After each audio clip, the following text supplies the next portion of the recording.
I hope you're all refreshed after the summer break. Welcome to this morning's meeting of the Scrutiny Commission. The meeting is, of course, being webcast live to the public. For those not able to watch the footage live, the webcast will be available for viewing on the County Council's website after the meeting. As is usual, can I remind members and officers to switch the microphone on when speaking and then turn it off when you've finished. Mr. Kaufman is here substituting in place for Mr. Charlesworth. That's the only substitution I'm aware of. Item 1, minutes of the meeting held on the 6th of June. I propose that the minutes of the meeting held on the 6th of June are taken as read, confirmed and signed. You all happy with that? Thank you. A typo, yes.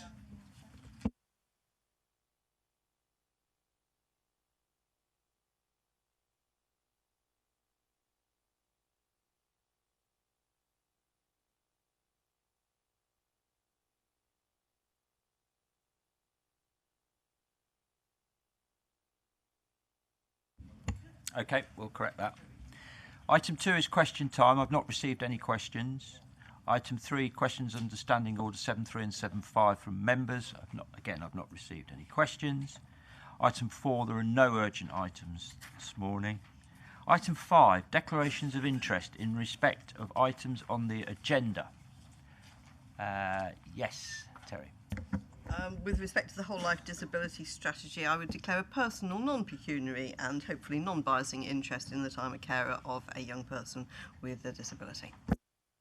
Okay, that's noted.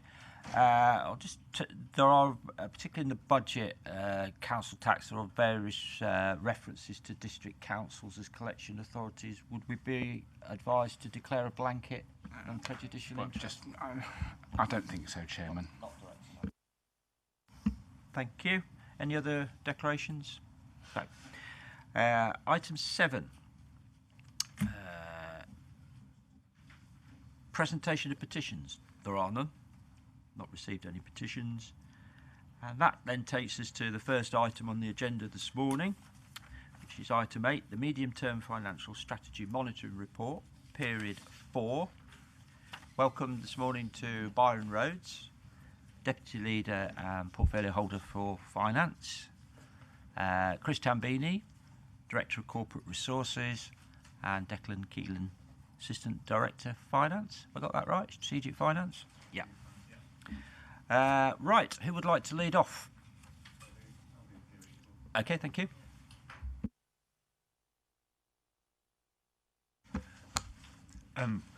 Assume I'm okay to assume that the committee's read the report, so I'll just sort of pick off the key highlights on the revenue, pause for questions, then do the same on capital if that works okay. So the overall with 3.4 million underspend at this time of the year, which is good, but it does sort of mask a little bit some of the underlying pressures that are starting to grow underneath there. So I just wanted to pull out a few of these to make sure everybody's aware. The first section that sort of the report goes into the high needs block, which is a slightly odd one in that it does get funded by a specific grant out of the dedicated schools grant. There's been pressure on this budget for a few years. The ability to move between different blocks in the sort of dedicated schools grant has been sort of severely curtailed, but demand has continued to increase in this. And it's got to the stage now where any of our underlying reserves and resources have been sort of extinguished, so it's likely that we'll have to start using other Leicestershire County Council resources to fund this. We estimate for the current year it's going to be somewhere in the sort of region of £1 to £2 million. So we will provide for that, although we will try and sort of obviously reduce that sort of figure as sort of the year goes on. It's likely to be an area that continues to be a problem in years ahead as well. The grant is expected to be at best flat, whereas demand and cost pressures will continue to increase. So this is an area to have a focus on, and it is one that's going to be a problem for us for a while. But the department are obviously kind of working on this to try and sort of not just kind of cope with the demand, but also to try and reduce the cost of that demand as well. The first area of the Leicestershire County Council budget is the Children and Family Services social care side of things. The good news on this side is that the placements are in line with forecast, including some of the money that's been required to kind of reinvest in areas like foster care to try and, again, contain demand, reduce costs. So that's the positive side, although it is worth bearing in mind we have to put significant growth in there to achieve this position. On the less good side is we are getting unexpected costs, both on the agency side of things, which is a bit of a hangover from last year as vacancies are getting covered by more expensive agency, but also there's been a bit of an uptick in unaccompanied asylum-seeking children. So those two areas combined is the bulk of the reason for the CFS overspend. The adult side is more positive, 3.4 million forecast underspend. This is the current year underspend. We did have some fundings. We were underspent last year. Some of this is carried forward into this year, but we moved that into the inflation area just to try and keep a clean position. So when I come back to inflation, that's why it kind of is a bit of a split forecast. But adults 3.4 million under. It's primarily due to residential care. There is also there's a project with health. It's called Transforming Care. We're trying to move people out of long-term institutional care more back into the community. There's been a delay in transfers of that, so the £500,000 growth they got for that last year hasn't been required yet. So adults is broadly positive. Moving over into ENT, again, sort of an area of a bit of concern. There's no real surprise for half of the overspending there is related to the SEN. Obviously, if children are experiencing growth, the adults on the transport side are going to experience growth. So you're just seeing that reflection in there.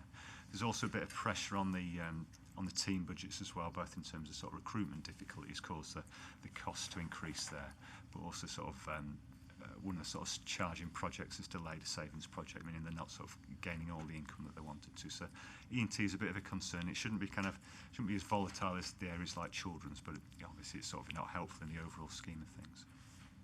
I wasn't going to touch on the other central departments because they're fairly small variants at the moment across Chief Exec's Corporate Resource and Public Health. I touched on the inflation contingency where you get to later in the report. The £2 million is just purely relating to prior year adjustments that we just wanted to pull out there that relates to that adult social care underspend. It may be, as we've allocated quite a lot of the inflation out already this year, so it may be there's more underspend to come from that area, but it's one that we just kind of monitor as the year goes on. And that's probably all I was going to touch on the revenue underspend. Happy to take any questions. Okay, so I'm sure members have some questions on particular items. Can we just first of all then focus on what's probably the biggest concern, which is the schools block and the high needs.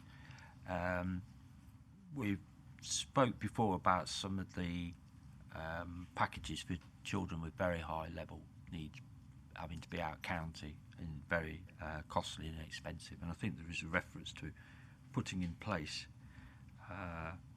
improved, seeing what we can deal with locally. Is there an update on that, where we are? Is there a report anyway that's saying how that's going in terms of commissioning new services to support people, hopefully at a more realistic cost? And then secondly, where there are changes taking place, aren't they, to the school grant system, which I think have been delayed again. Do we know any more about how that's going to work out in the long term? In terms of the, at the moment, it seems that we, at the end of the day, we still bear the ultimate responsibility for overspending, and yet we have very little control over how that money's spent.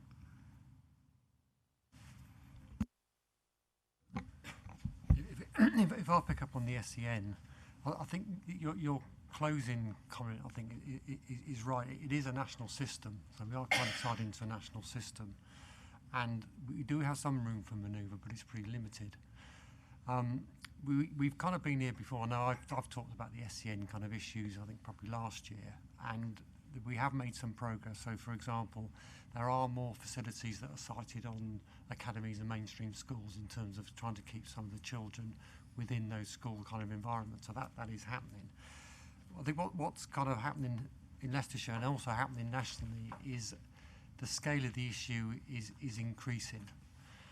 So in terms of our strategy, which is to keep children within mainstream school environments, and also to develop our own provision, be around special schools and some of the kind of FE colleges, is we just need to do that at a much kind of greater scale and a much kind of greater pace.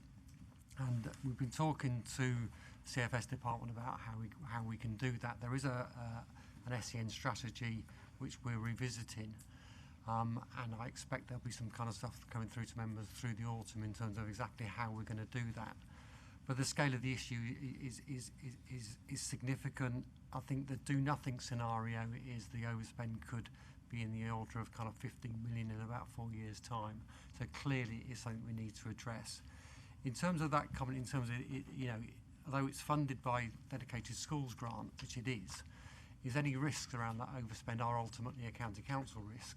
So as you can see within the budget monitoring, we are trying to back out that risk. We need to contain it as far as possibly can, but what we can't do is just have these big, huge negative balances just carried forward against DSG when there's no prospect that DSG is ever going to be able to afford to repay those balances. So ultimately it is a county council issue. Am I not right in thinking that there are changes that have been announced by the government but haven't yet been implemented to the overall school system that could affect this schools funding system? Moving to the national formula. There are changes around the funding for schools, but there aren't any particular changes around the funding for SEN.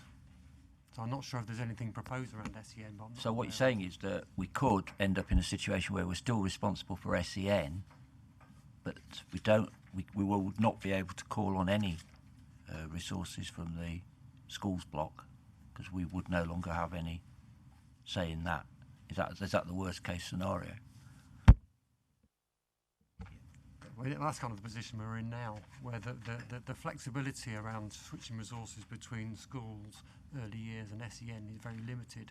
So we can ask to shift, I think it's 0.5% from the schools block into SEN, but we can't do that. We have to have the schools forum have to agree to that. And if they don't agree, then we can appeal to the Secretary of State. But 0.5% is a pretty small figure. I think it's about under £2 million. When you're looking at pressures in terms of this level, that's not going to address it anyway. Thanks for that clarification. Jonathan Morgan. Thank you very much, Chair.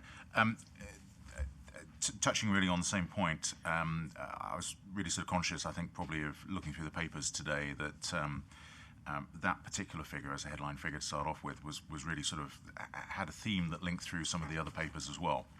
So taking, for instance, the last paper that we're taking today talks about some sort of definitions of that we're using for young adults and children with special needs. It's quite a high figure, and we'll come on to that later on probably in that particular paper. But then also coming forward, we're talking about investing for income in capital and other projects, and talking about some of the yield figures on some of the investments that we're making with our capital reserves. And I did sort of think, well, how do we actually possibly to mitigate some of these future costs if we actually assume that those costs are going to now be possibly year-on-year costs? If there's some way of actually looking at investing in places through capital investment in some of our existing estate to try and actually mitigate some of these future costs. And I was just wondering what work has actually been done, as I said, sort of taking some of the themes through some of the other papers to bring forward and actually say, well, how can we actually help to mitigate some of those costs in the future?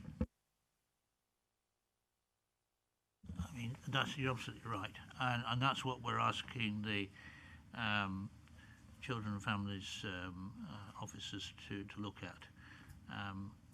Clearly there aren't enough places, and we'll have to make additional provision in Leicestershire, which of course means it impacts the capital programme, as you quite rightly say.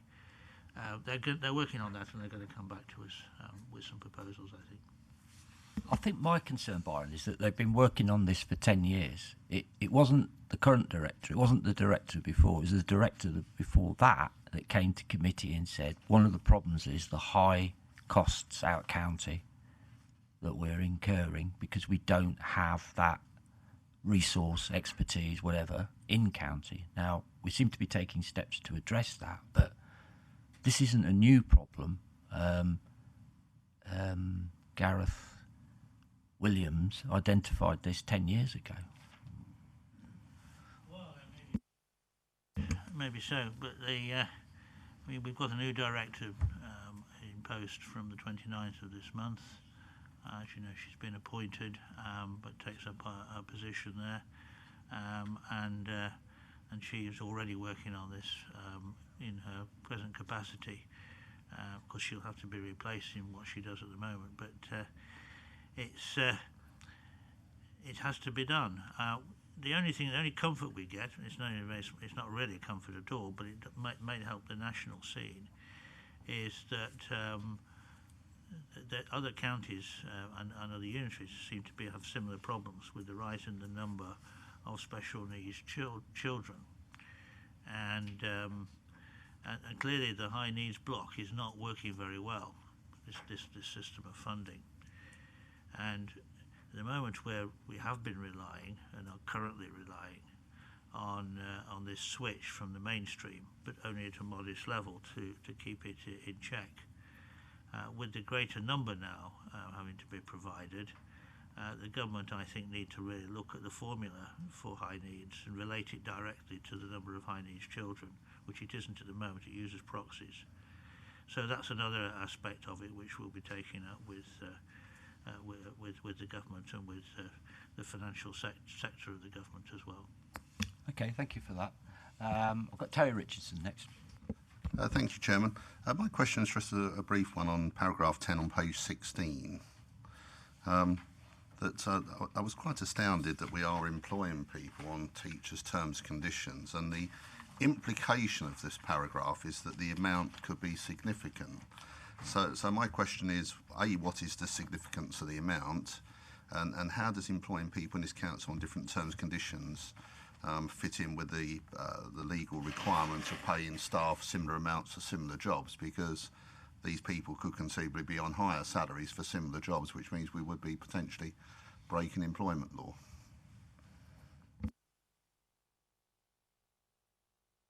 If I do it almost the reverse way around, in terms of the terms and conditions, it does tend to be, if there's a teaching element of the role, they're entitled to things like entry into the teacher's pension scheme. So it does tend to be role specific as opposed to that direct comparison of two people doing the same job and different T's and C's. So we still, although obviously sort of the school's function is delegated, we do have things like a specialist teaching service and areas like that where that teaching content is still there and still can justify that role. But it is only within CFS, and it is only within certain functions within that department.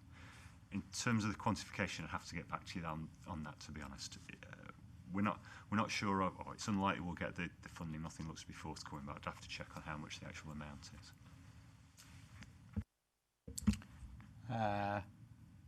Trevor. Thank you, Chairman. In essence, my question follows Terry's to some extent, in that, Declan, it really was about, is that particular employment statistic in paragraph 10 significant to you in the long run in terms of planning and medium-term financial strategy? But I have a slightly larger question. We're presiding at the moment over the lowest unemployment rate in 40 years, which is astoundingly good as far as dependencies and certain statutory payouts are concerned for unemployment. For us, though, at county, that's going to surely bring in a certain wage pressure in the long run as employees get scarcer and scarcer.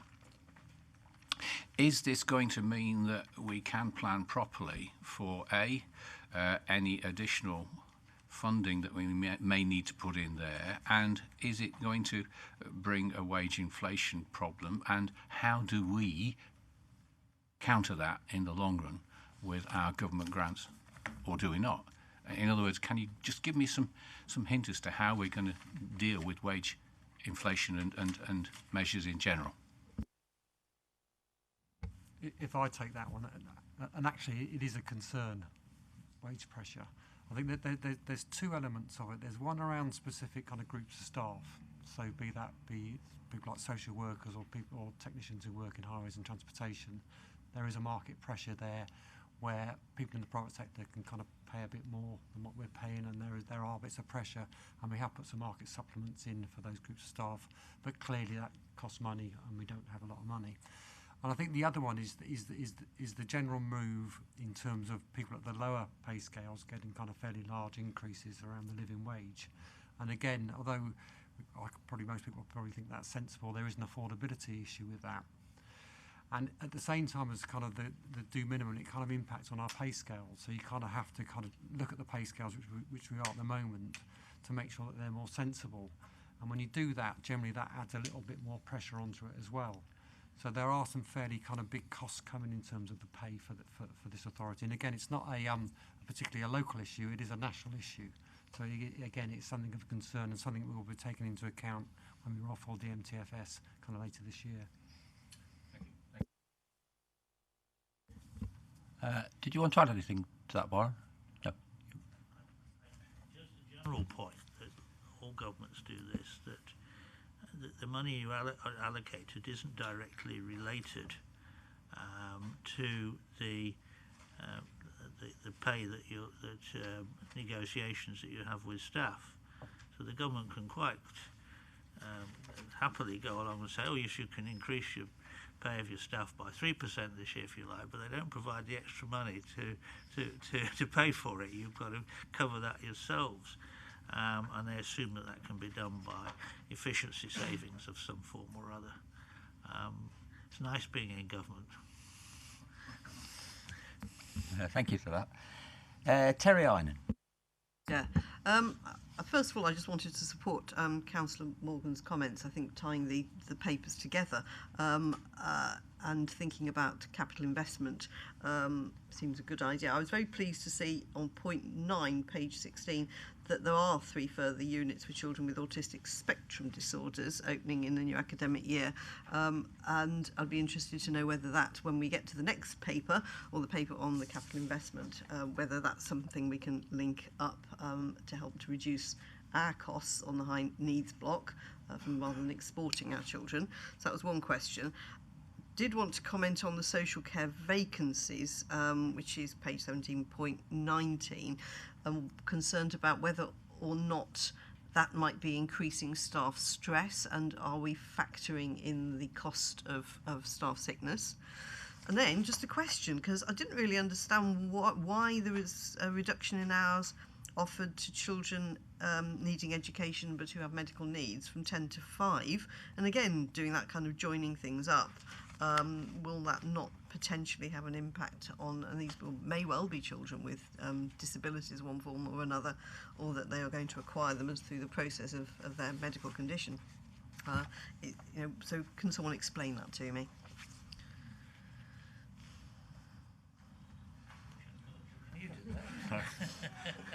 So I might have forgotten some of these, so apologies if I do. But in terms of the vacancies in adults, so it's a problem that I suppose they've had for about a year, and they've sort of partly filled the key posts with agencies. But again, it is a kind of a regional issue that people are struggling.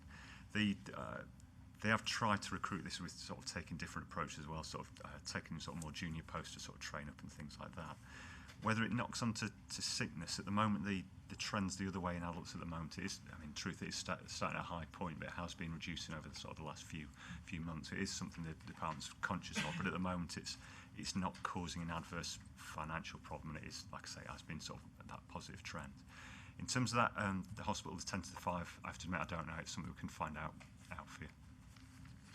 We can provide a written note through Rosemary, please, on that one. Be helpful. Just to clarify the staffing issue then in adults, are these people who provide frontline services to residents, or are these more professional officers where we've got a problem? It's a real mixture. They had for example, I think it's about £1 million, £250,000 of that is just on pure business support functions. So it's kind of they had a big departmental restructure, probably it must have been about this time last year, and it's still a bit of a consequence of that, where they've gone through a few recruitment cycles. So in truth, it is just a mixed bag across the board.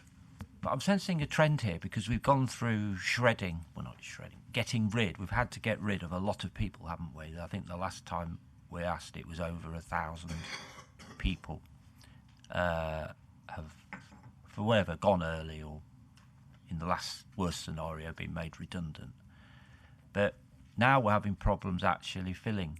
So can we be assured that those two processes are joined up? I know that we have a very comprehensive system for trying to offer people redeployment and reskilling into other jobs, and that we go through all that first. But I'm just sensing that we've got a problem in some areas recruiting, but in other areas we are having to, or were having to, make people redundant.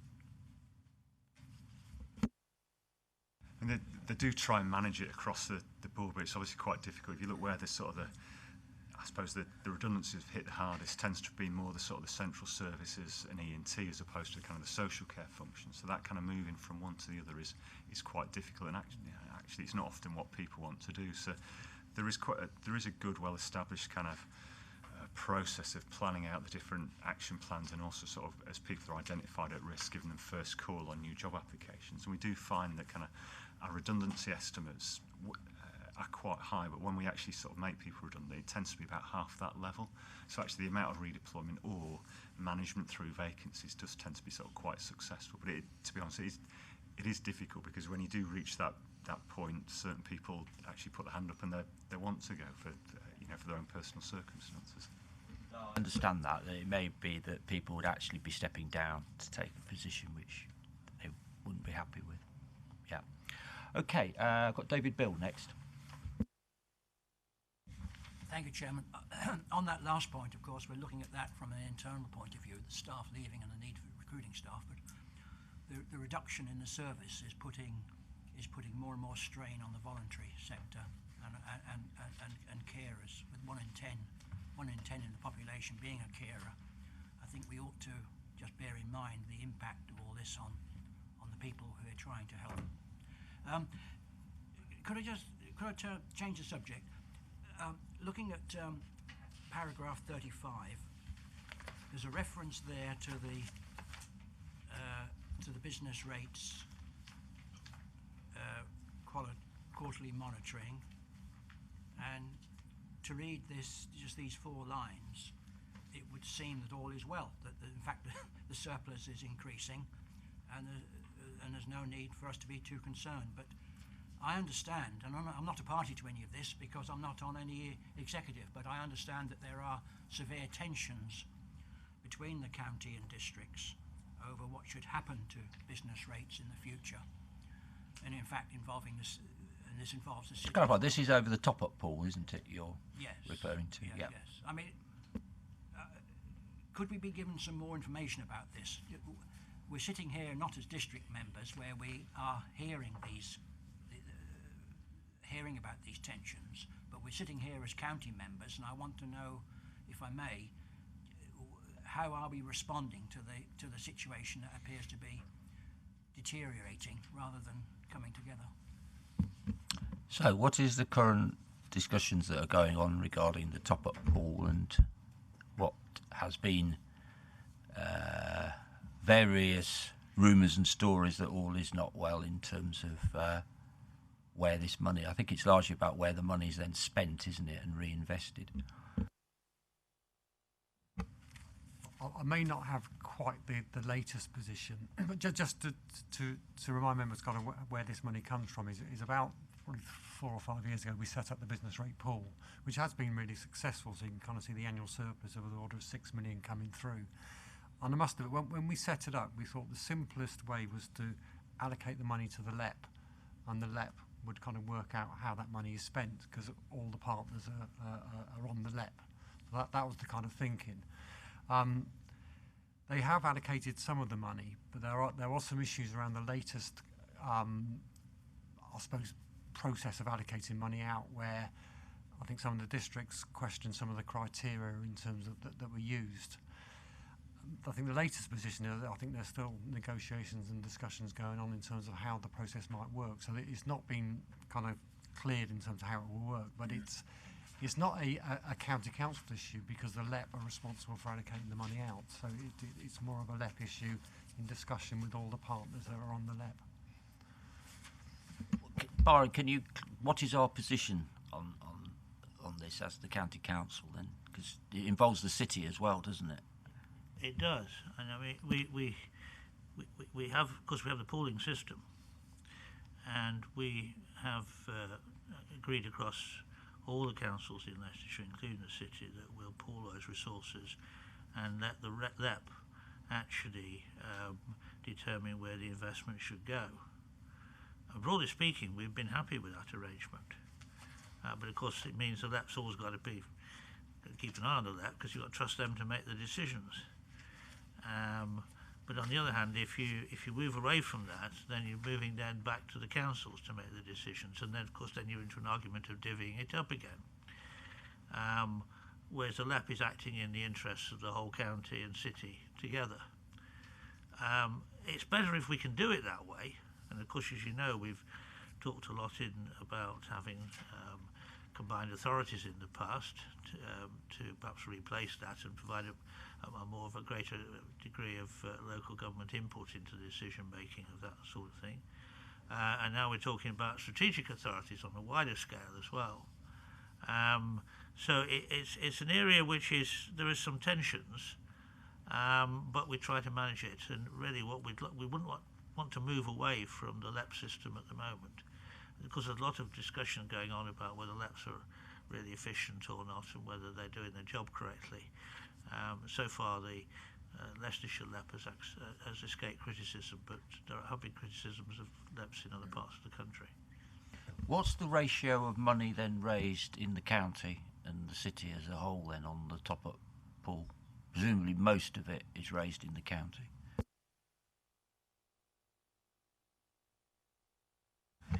I'm not.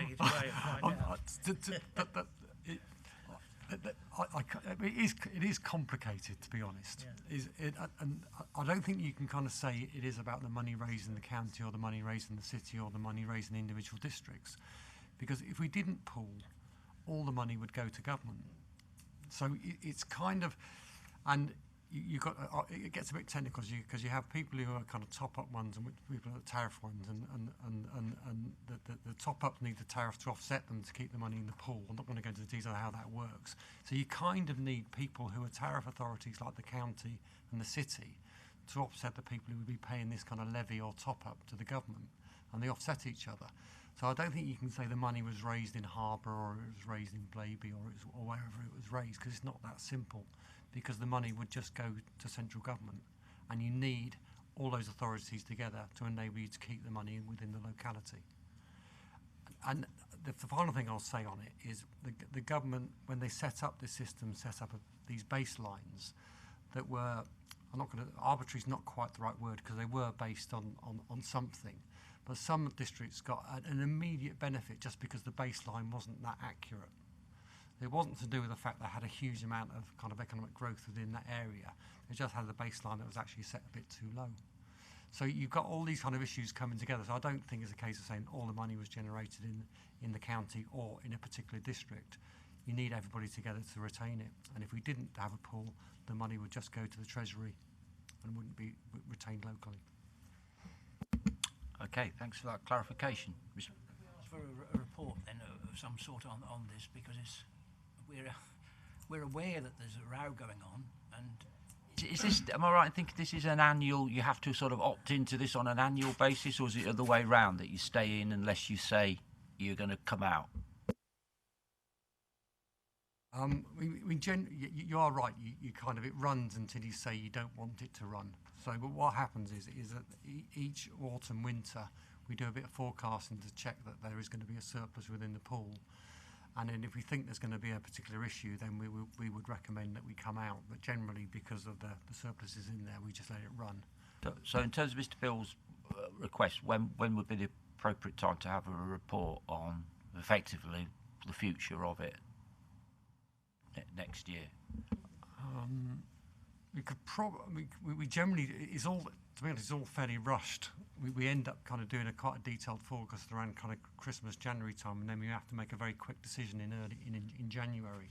But we could reflect something in the next scrutiny report. It might be a little bit after the event, if you see what I mean. Cabinet might want to have made the decision by then, but we could put a bit more detail to explain kind of how it works. That decision being what? To continue it? Right, okay. I mean, I think it'd be helpful if we could understand what the issues are influencing that decision. We have got an extra meeting, if that helps, coming up because of... Surely it is not just up to the county, it is the individual districts. So what is the point, to be quite honest, to have a report here other than for information which could be circulated, because the districts you have to have everybody to be part of that decision-making process. That's exactly right, including the fire authority. So you kind of it's a collective kind of decision that's made just after Christmas each year. But to be honest, mostly it's actually a bit of a no-brainer, because when there's £6 million there. I'd anticipate we'll be pooling again next year, because unless there's like some kind of catastrophe in Leicestershire, and I don't know, a load of warehouses are closed down, etc. We would be pooling. Could you just come back then to clarify your previous point, is what decision is the cabinet doing? You know, I'm just being a little bit unclear here. Well, the cabinet is acting on the advice to continue the pool, and it's a simple question: do we keep this money and keep it in Leicestershire? Okay, provided we are satisfied that we're not going to get a lot of business failures, which could mean that we go the other way. And there is going to be a surplus. So if there's going to be a surplus, we keep it, because if we don't, as Mr. Tambidi says, it goes back to the government, and we don't see it at all.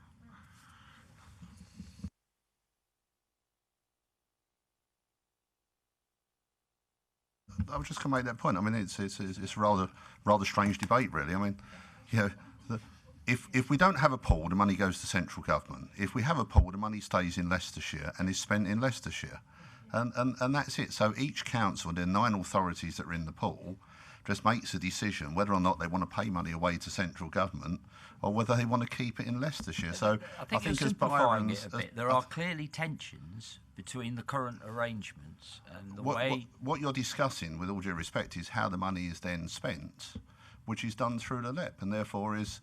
We don't have to do that, do we? Well, you don't have to do anything. We don't have to be in a pool. No, but what I was saying is we don't have to give it to the LEP. One option would be to have another organisation that, or a group, or the councils that actually decided how it got invested. Is that legally possible?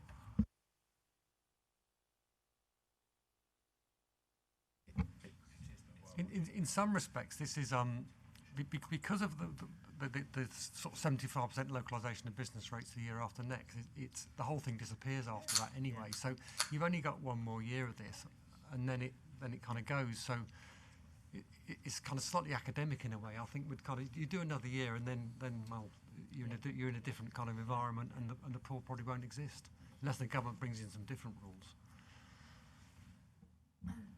So now, Mrs. Seaton, you would like to come in. I think here, as somebody said earlier on, it's a no-brainer, which it is. But I think a lot of this would be more clarified if we just have a written report on this for information, and that is all that's necessary. So a written report on how it works. Could you do that? I just think, should we just incorporate it into the next monitoring report, so a bit more detail about how the business, how it works? Yeah, yeah. That's fine. And you hinted the change to the system with the 75%, but we'll pick that up on the next report and ask you about that, because I'd noted that.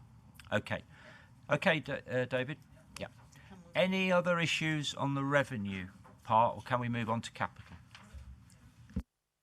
Question which never seems to go away, and that is the imbalance between the funding of the East Midlands and the West Midlands.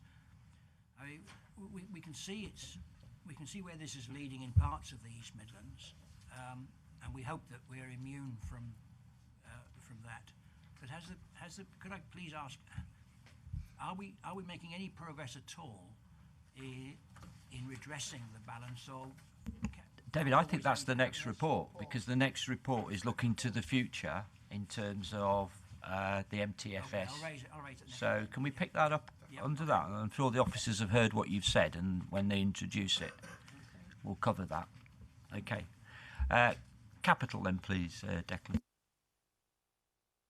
Do you want me to do a preamble, or do you just want to go straight to questions? Are there any significant? I mean, I noticed that there are some slippage, which is quite normal, but are there any areas you're concerned about?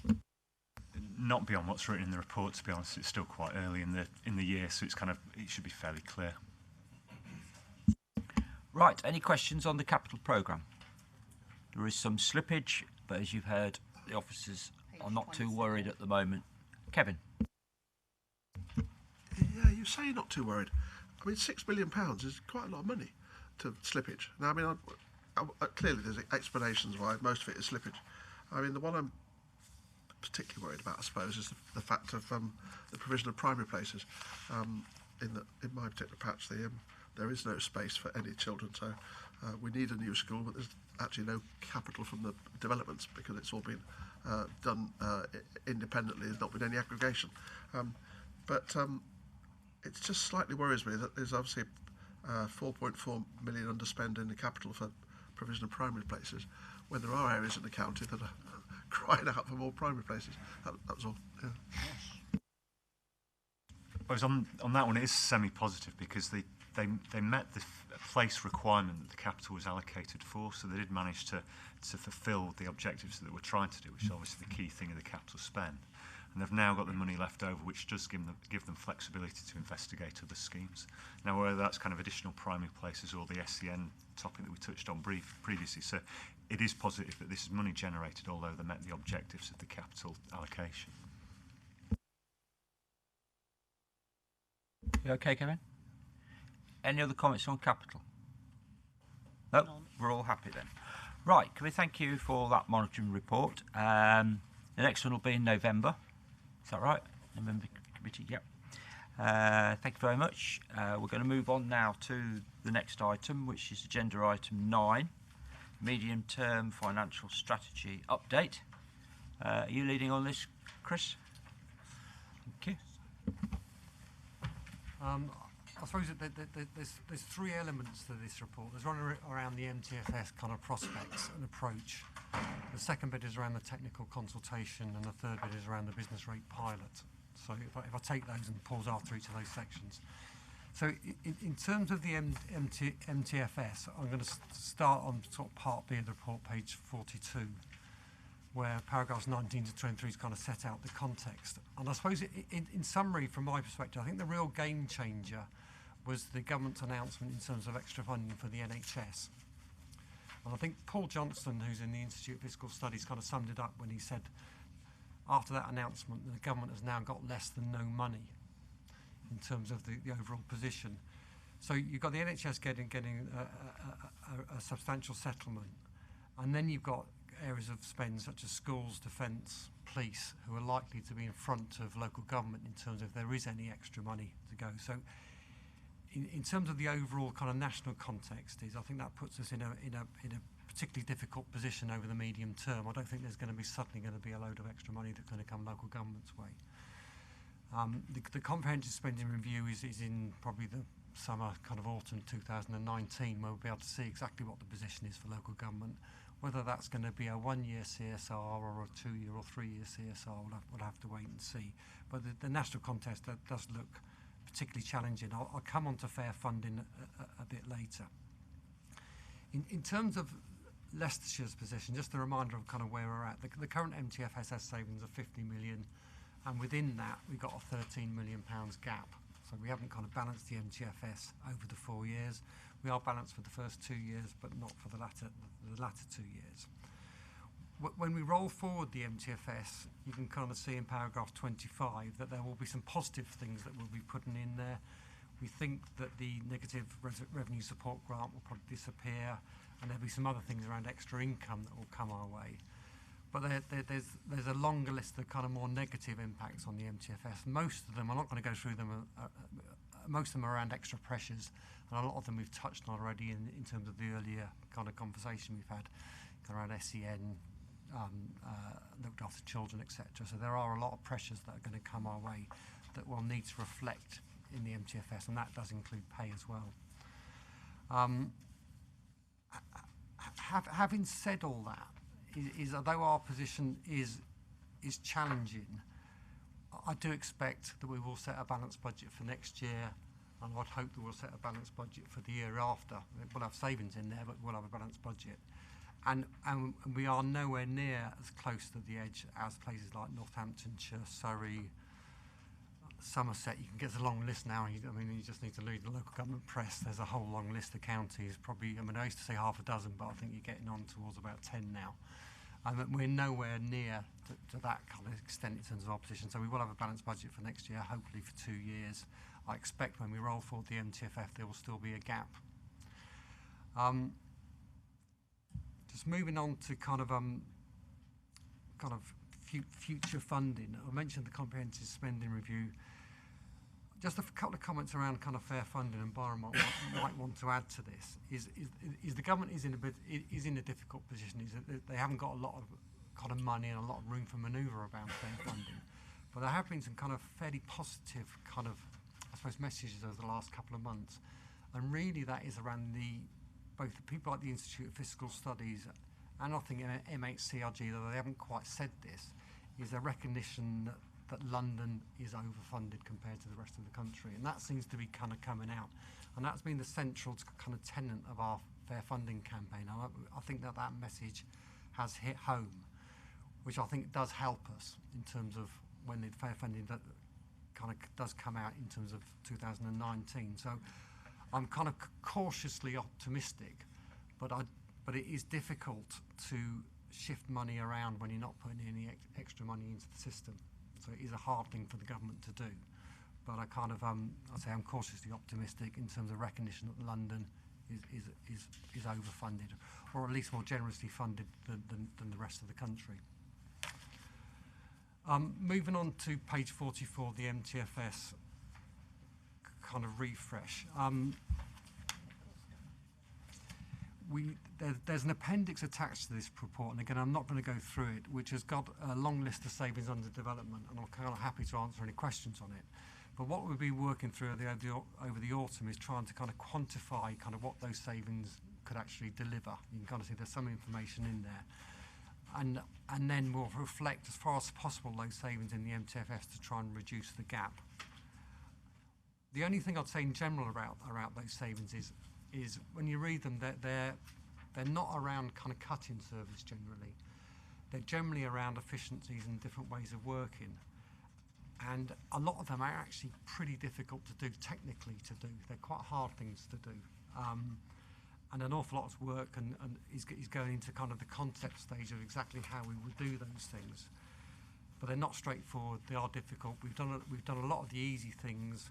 We have made some kind of cuts to service, and now we're into the really quite hard things to actually deliver. I'll pause there actually, and see if there's any questions in terms of the MTFS. Just clarity on 2 points that you referred to. The negative grant situation seems to be suggesting that they won't go ahead with that where you've run out completely. If you could explain what they're saying about that and why has that changed? And then what's the future of the adult social care cap? Because that was always going to be, no, not the cap, the ability to do the extra precept for adult, because that was always going to be time limited. Are we expecting that to be rolled forward? And then thirdly, there seems to be some discussion going on about the precept cap being lifted. What do we know about that? So, in other words, the maximum council tax increase. Just starting with negative revenue support grant, I think the government will change this. So I think we will get a benefit. They'll kind of cease the negative RSG that comes in next year. That gives us just a bit over £2 million. I must admit, my own personal view is I think there's a better way of. There's about £150 million in negative RSG, and I think there's a better way of redistributing that money. At the moment, that negative RSG goes to a small number of counties. Some like Surrey get in the order of £20 million, who are much higher funded than Leicestershire, and they also go to a number of districts. So although it will be helpful to those authorities, in terms of the authorities under real pressure, which are generally kind of counties with the demographic needs kind of going against us, I think then we're much better off kind of in effect targeting at those authorities rather than just getting rid of negative RSG. Having said that, I'll take the 2.1 million because it does help us. In terms of the adult social care precept, I don't think there's going to be any changes to that. So I think we've got one more year next year. We took 3% of it this year, so we can do a 1% next year. And I think it'll be a political decision, but I'm assuming our current plan assumes that we'll take that 1%, that extra 1%. And on the precept, I'm not picking up anything that they will actually change the cap on that. So I think we'll be. When they always consult on it, you can kind of see in the consultation they consulted on it. But then again, it depends on how much, I don't know, pressure the government comes under in terms of the other counties and other authorities that are getting in extreme financial difficulty. They might decide that they might have to do it on. But again, that's a political decision. Byron, did you want to comment? Yeah, I think this is going to be interesting times, this settlement this year, because it's the interim settlement before the 4-year arrangement runs out and we start afresh. And the government are in a bit of a bind because the people now are finally running out of flexibility, and the new system is not yet ready to kick in. The negative RSG, which they're projecting forward, is still on the present system. We're projecting it forward in our forecasts, is that we continue to lose money at the same rate or similar rate to what we have done in previous years. So it's 2.1 million is the negative RSG next year, but that hides the fact that the overall reduction is about 10.5 million, because the remaining part of the RSG disappears just over 8 million, and there's a 2.2 negative on top. So what we've factored in successive years is another 10.5 million each year. If the government were to say, okay, we're not going to take any more, it would make quite a difference. So that's one possibility. And that's not putting more money in, that's simply holding the situation. But they haven't indicated what they're going to do yet. But there are some indications that in this 1 year, and they may only announce a 1-year settlement, they won't carry out the negative RSGs for that first year. So we benefit by 2.1 million. The other issue is on the council tax. They relented on that basically as a stopgap measure to allow other councils that were coming under intense pressure, particularly on adult care bills, to find a way of transferring the burden onto householders. And adult care being something that everybody approved of, they thought they could put an extra precept in for that. So we've had to go along with that because that's been the only way we could get the revenue. And we will, in fact, probably take the 1% next year, which will round it off to the 6 overall. What we do on council tax after that depends on what the cap is and the way we see it. In our projections at the moment, we're not sure whether the cap will be 3% or 2%. It was 2% before, and then they lifted it to 3, didn't they? But will they lift it to 3 next year? And the answer is I don't know. But this is what's going to come out in the autumn. And so we've got to take a decision then. Do we go for 1% plus 2% or 1% plus 3%? I doubt if it will be less, if we'll drop down below the 2%. So it could be 1% plus 2%. But we're going to have to wait and see what the government say. Okay, thank you for that forecast. Any other questions about the future, where we are at the moment? Difficult decisions coming. Now, we've got David's point on the last one, which I think we haven't picked up yet. So this underlying issue, I mean, it really relates to fair funding, really, but on top of all the authorities we know do better than us. We've also got this issue which has been referred to by the leader quite recently in terms of other proposals, which we're not going into today, about the East Midlands, West Midlands, and how we're the poor partner in that. And there's all sorts of reasons why perhaps the government allocates additional funding to the West Midlands above the East Midlands. I think we're familiar with those arguments, but generally, would you agree that we are the poor, we're the loser in terms of East Midlands, West Midlands? Yes, we are. And that, of course, is the dynamic which is driving the proposal to enter into strategic alliance with the counties and the cities in the East Midlands, because then we could have an arrangement which would meet the government's requirements to inject more investment. And they're doing it in the West Midlands because they've got their elected mayor there. And that's what they like, of course, is the idea of an elected mayor, as they have done up to now. And the elected mayor, because he's there, has got to be funded. So money has to follow him. Now, we're not at the position, of course, where we're putting forward a proposal to have an elected mayor of the East Midlands. I don't think there's any support for that. So we're putting forward a different proposition. Now, it's not been accepted yet, but it's not actually been discussed in great detail yet. We have indicated what it might be. We've got to flesh it out and get to a proposal. It may come to the point where we could put forward a very successful proposal, but there'll be a lot of questions then about the governance and the way the decision making is taken, and whether projects which would be funded through the extra money would actually be capable of being delivered. And of course, to be able to deliver projects, you've got to have a very strong governance system so that you can actually make things happen. So that's really what's coming from the discussions the leaders having with other leaders in the East Midlands about the strategic alliance.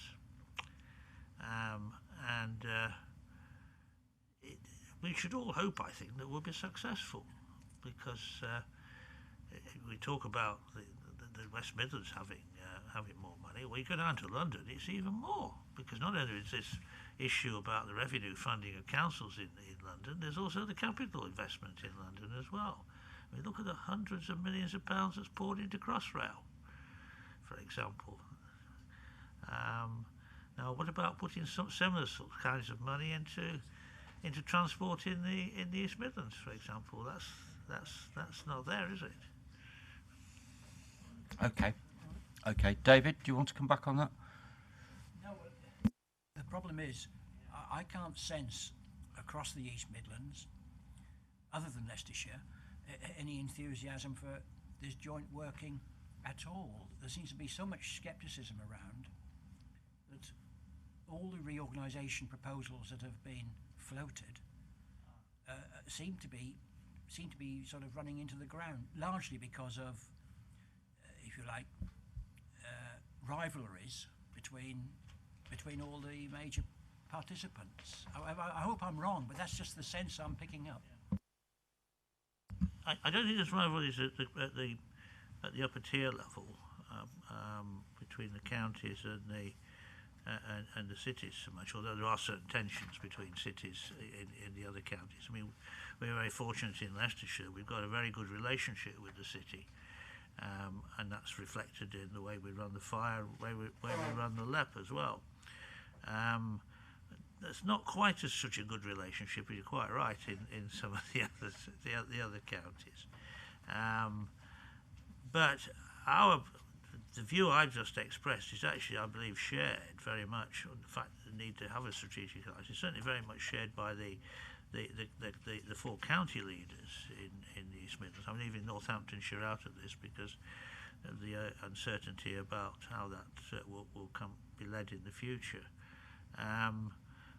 But it's still early days. We've only just started to put this together. Okay.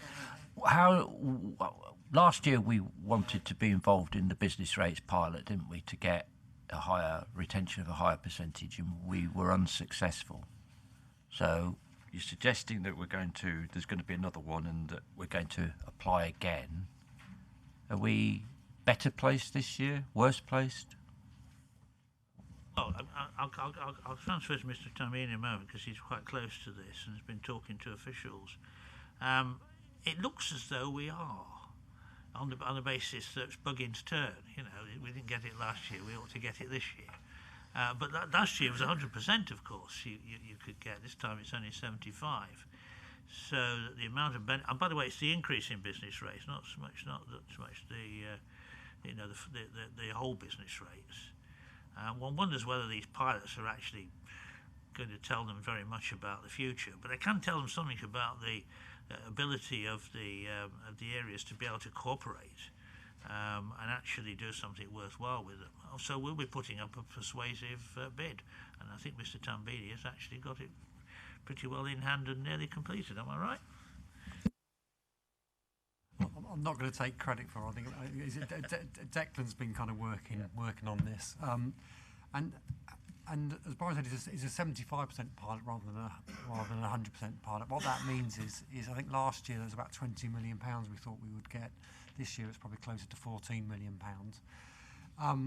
We are pretty close to agreeing with the districts and the city and far in terms of how the money will be allocated. I think basically it's going to be split between two key headings. One is a big thing around infrastructure, which is kind of where the county council kind of wants the money to be spent. We've got kind of big infrastructure demands. And the second one, I think, which is a criteria the government are putting forward, is around financial sustainability. So again, it'll be split between those two, and then we'll have to get agreement with all the parts in terms of how the money's kind of divvied up. But so far, so good. It looks like we're going to get agreement. Okay, that's helpful to know that.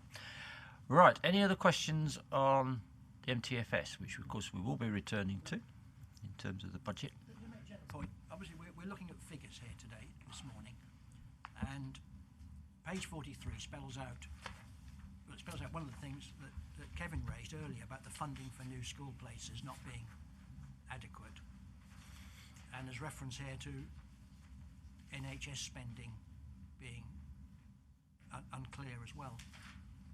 So that's the situation we're being informed of this morning. This afternoon, we're going to be asked to approve the growth effectively, aren't we? We're going to report back the growth. So it brings us back to that question which has never been resolved, and that is we're expected to take all the growth, and it will all we'll all sign up to it, all singing, all dancing. But the background is we can't fund the places that we need, that we know are needed now. So how, unless there's going to be a massive sea change somewhere, we're simply not getting the infrastructure. If you read through this report, there's other reports where things are being highways are being put on hold, that things are being just held back because we can't take the risk of things not happening. So, is what we're learning this morning going to be transferred to what we're being expected to do this afternoon? The answer is we don't know, I imagine.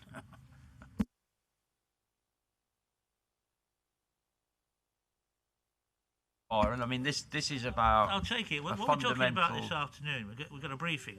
That's what you're referring to, isn't it? And the briefing is about the strategic growth plan, which of course is essentially for the period either 31, depending on where your local plan runs out, 31 or 36 through to 2050. So it's a follow-on period from the current time spans of the local plans into what the Leicestershire would look like in that longer period. Well, that's quite a long way away from what we're talking about at the moment. So funding for that will be something which I think our successors, David, will be dealing with, because we'll be long gone by then. Jeffrey Kaufman. Sorry, coming back to that, no, we're making decisions. No, we're not. We're having a briefing, this is irrelevant. So can we please move on to Mr. Kaufman? No, sorry. Just to make the point that although 31 is a long way away and we won't be here to see it, the youngsters here will see it. I think decisions are being taken now which will which we have to be confident are sustainable. If we can't see the infrastructure being built at the same time as the growth, then something is all out of true, and we've got to we have to state it, isn't it? But I'm sure you'll make that point this afternoon. Geoffrey Colford. Chair, I hope you'll indulge me. It's my first time at this scrutiny, and the question I'm going to ask is my normal one, page 43, and the funding for new school places. Is the reason that it's not fully covered because we're educating so many children from out of county? That's why if we're educating half the kids in the city, because the city schools, it appears that the parents want their children to escape from, is that having a serious effect on our budget? And then is that why the money we're getting from the government is not fully funded?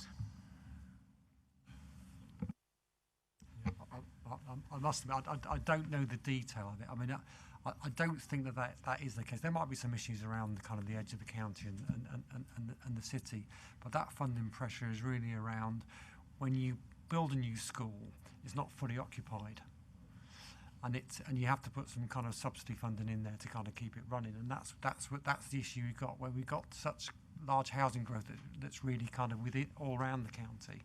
You end up filling schools and you have one form entry, then they kind of move through the school. But clearly, you can't fund them on the current formula because they won't be able to exist. You still need a head teacher, maybe with a couple of years of school kids in there. So that's the issue. It's not really around the city kind of county issue.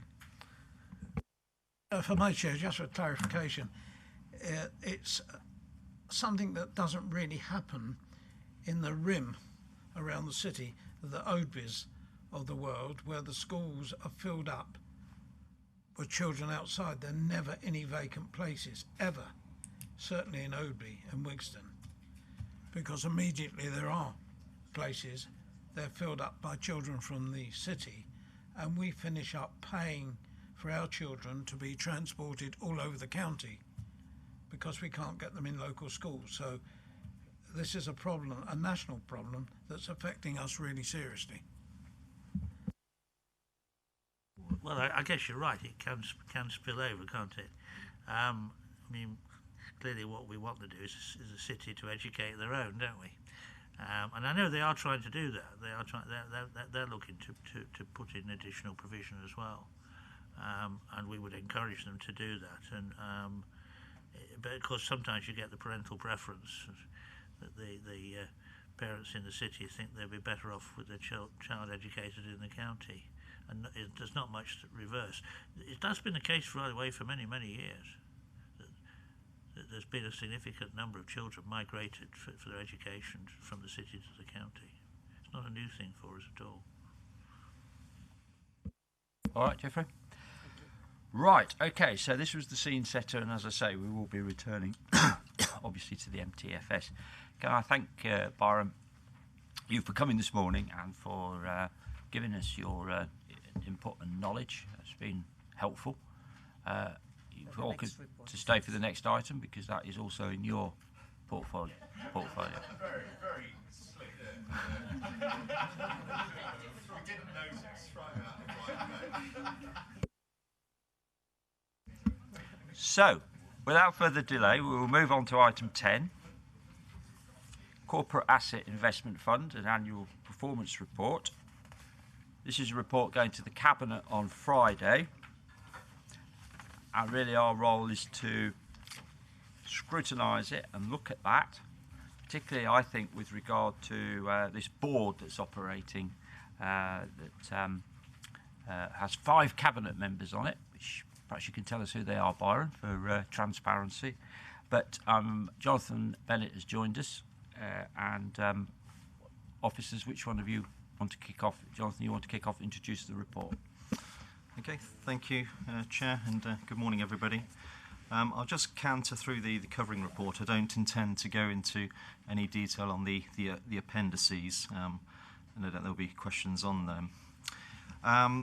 So the purpose is to provide an overview of the fund for the previous financial year, and also to advise on the update to the strategy. So para 3 through to 6 deals with recommendations and the reasons for those, which I draw the Commission's attention to.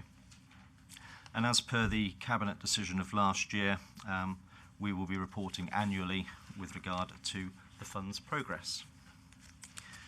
Paras 7 to 8 explain strategy will now be aligned with the MTFS. It was going to be annually reviewed, but now it will match the MTFS period, but with annual tweaks as required. 9 to 13 covers the policy background and confirms that the MTFS has provision for 96 million of expenditure on the fund and its projects. And 14 through 19 goes into the resource implications, how the fund in para 14 and 15 is intended to increase in value, ceiling from 200 to 260 million. Para 15 explains that with our average return of 7%, should everything that's in the fund at the moment and all the developments planned are completed and fully let, 7% of 260 million is just over 18 million before costs, which will obviously help address the 13 million shortfall outlined in para 13. Paragraph 16 outlines the split in the value of the fund and the provision for extra expenditure. So it has a current value of just over 100 million, with 160 more million of development and cash allocated to future investments. And para 17 explains that we have no current external borrowing anticipated at this time. Turning to part B on page 63, 21 to 23 cover the background, which is as per last year as to why the fund was set up, and 24 to 30 covers the fund's performance over the last financial year. So in para 27 you'll see that direct property investments have increased in value by 31 million to 74 million and produced an income of 2.7 million last year. The income return and capital growth have topped 12%, which is excellent performance in relation to the IPD benchmark for all property of just over 10%. Para 28 explains how the fund is broken down in terms of value at the moment. So we have £19 million worth of farms, £39 million worth of offices, £14.5 million worth of value in development sites, just over £1 million for other investments, just over £7 million worth of private debt, and £20.5 million of the money is invested in the pool property fund. Para 30 updates the Commission with regard to a couple of the major developments, namely Lucep at Loughborough and Lutterworth East, the details of which are in Appendix A. And 31 through to 37 summarises why the strategy is needed to be updated and revising, and how the fund is aligning to the objectives of the NTFS and the wider economic and strategic priorities of the Council. 3843 covers the risk profile and the delegation of authority, explaining that the delegation to the director is mindful of the risks and the risk control planning that we go into in the fund. And para 44 concludes that there is still a very great need for the fund and its part in playing in offsetting the funding gap in the MTFS. So that concludes the quick canter through. Thank you. Byron, is there anything you'd like to add? Can you just, for transparency, because we're meant to obviously scrutinise the work of this board, I assume you chair it? Yes, this is the advisory board that's referred to in the report.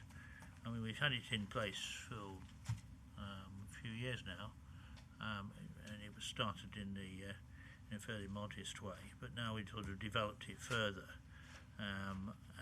I chair it, and also we have the leader serves on it as well, Mr. Blunt, Mr. Old, and Mr. Shepherd, the 5 cabinet members. It has been different members in the past, and we don't make the decisions there. What we do is review the proposals that are made by property department and by the corporate resources director, and then if we are happy with the proposals going forward, of course the final decisions are made by the cabinet above a certain level.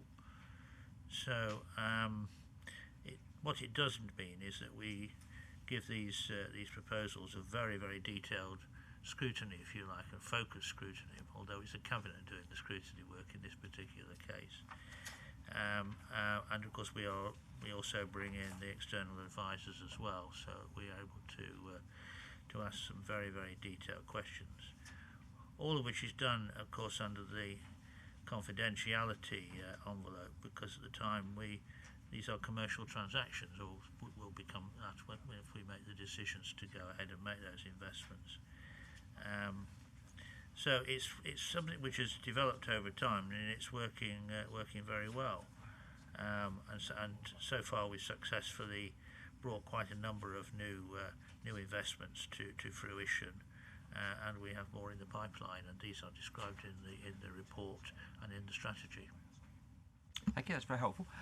Just with regard to paragraph 16, 17, you're saying that really to expand it in the way you wish to grow it would require 64 million of funding, and you're looking at the options there in 17, one of which is to increase prudential borrowing. That's something that currently not the policy, isn't it, to undertake prudential borrowing? So presumably you're looking at that. But what do you mean by we've over borrowed on the capital programme? Can you explain that? Oh, well, I do have to go to the expert now. Yeah, it's a strange term, over borrowed, but in effect, I'll do my best. In effect, the government has the authority has quite a lot of debt, over £200 million worth of debt. But we're also required to actually pay back that debt in terms of the principal element of that debt. So what we're required to do is to put aside money to pay back that debt. The issue we've got is because a lot of our debt is kind of very long dated, so it doesn't mature for another kind of 20 or 30 years. We're putting aside money where we can't actually pay off the debt until that debt matures. So in effect, we're going to build up what's called an overborrowed position. So what we're kind of saying is, rather than just have that overborrowed position kind of building up by kind of £8 million a year for the next kind of 10, 20 years, is in effect we can invest that money in something that earns a bit more than the kind of 0.5% we would get if we just put it in the bank. So that's the kind of technical issue why we're moving into this overborrowed position. And prudential borrowing then, Byron, because that you've been very strong on that, saying we're not going to go down that route. No, and I'm still nervous about it, but we haven't yet reached that point yet, because there seem to be sufficient funds becoming available from the set-aside money, if you could call it that, to do the funding. So when we get to it, I'll have to review my position and decide whether we should do that or whether it would be better not to make the investments. But at the moment, that position has not yet been reached. Okay. The reason I say this is this: when I first took this job on 6, 7 years ago now, we had £100 million of debt more than we've got at the moment, and the amount of debt was threatening to overwhelm us, as well as, of course, at the time when we were getting reductions in the revenue budgets. And we, of course, adopted a very, very strong programme to reduce costs, as you know, some of which was criticised at the time and over the years. And we managed also, though, to bring that programme through and to make savings which were in excess of what we needed to do each year. So we kept ahead of the game. and we never had a year where we went into deficit. And that meant that we had extra money and we were able to repay quite a lot of debt, as well as, of course, having the money from the set aside, which we then used also to repay the debt. So we've got ourselves into a situation now where it still sounds an awful lot. It's 265 million, and it's historical debt which was incurred when we were building lots of schools and doing the reorganisation there, when we were building lots of roads as well, all kinds of issues in the past, all been worthy investments, but going back a long time. And in the future, that's still there and still got to be repaid, and it still hangs over us, by the way, with the interest payments we have to make on it, although we've got it at the lowest rates of interest which it's possible to do. So I'm nervous against that background of adding to it. It's principle. Because in the end, what's doing, it's handing on the problem to the next generation. And it can only be done if you're absolutely confident that the returns you're going to get are going to be greater than what the costs are. And that's really the criteria. Okay, thank you for that. Trevor Pendleton. Thank you, Chairman. I think Byron's, with his last sentence or two, has probably answered the question, but it was about, we're forecasting here what's really required in the future. We're forecasting what's required in an economic and a strategic sense, and it's extremely difficult for us to do that. We're forecasting long term in terms of borrowing, but the market can change very quickly. You've encompassed, Byron, I think, with your answer, how you mitigate against that, because there is a low borrowing rate, and that's where we're at in terms of a local authority and able to do that. But it's just, are the types of building that we are investing in flexible enough to take the market change? I think that crystallises the last bit. Understand what we're doing now. The market at the moment is, Mr. Bennett will come in a moment and talk about this, so I hope he will.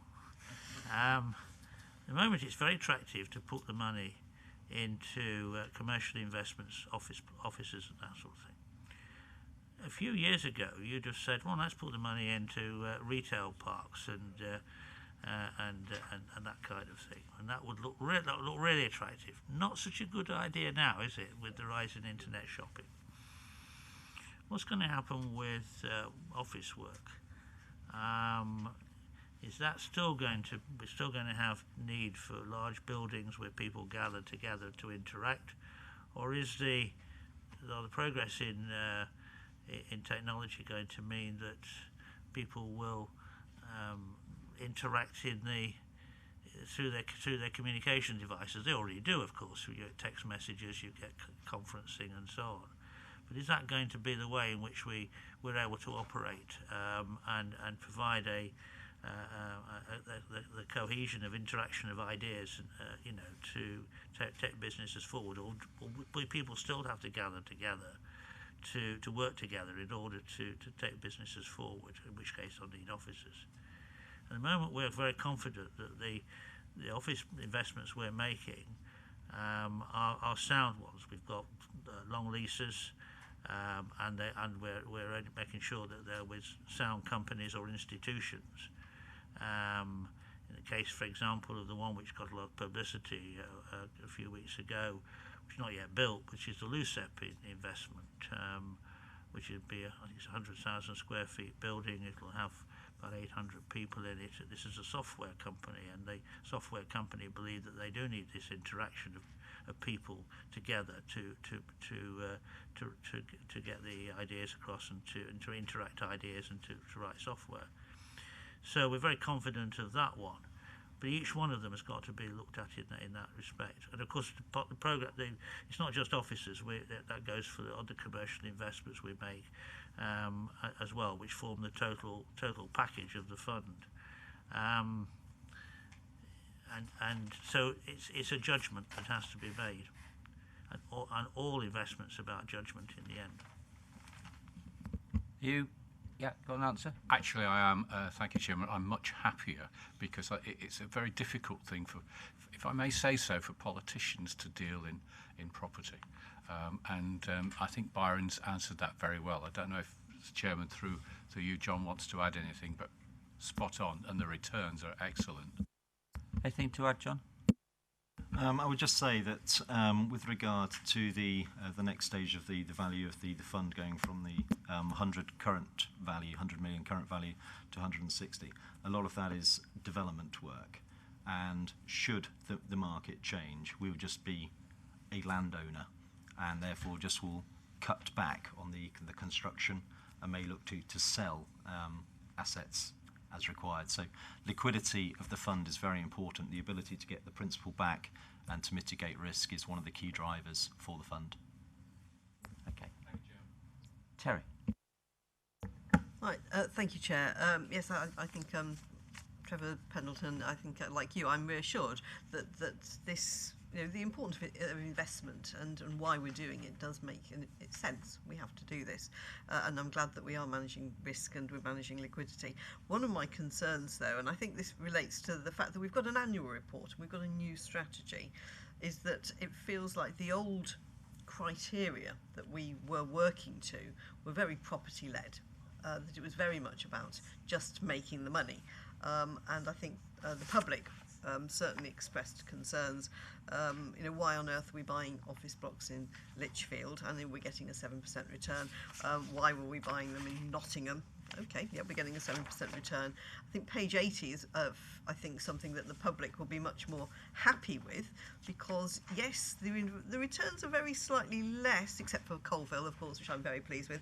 But it's also not just investing financially, it's investing in Leicestershire and in things that certainly in Colville will have a benefit for the people of Leicestershire, and I'm sure people will be saying the same about Lusep for Loughborough, which obviously we're pleased with. So I think what I'm really wanting to flag up here is what feels like a slight change in emphasis in the strategy, from being very property-led, very money-led, to saying that on page 94 that the new strategy will be more about meeting council service needs.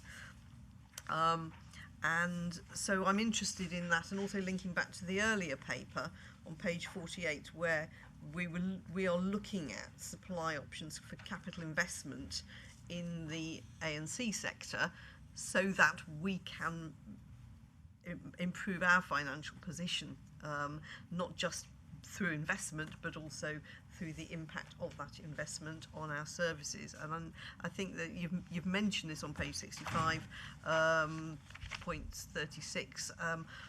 Maybe we haven't got detail yet, but can we be assured that we will get detail on how this will develop in future?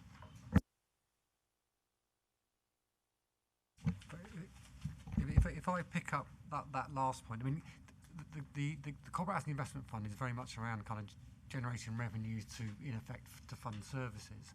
The other way you can look at capital investment is, say, for adult social care facilities, is if we're placing a person in a care home, extra care facility, and we're paying for that person, we're paying for the accommodation cost, which includes the capital cost of that facility and the charge we're making, with the charge we're paying.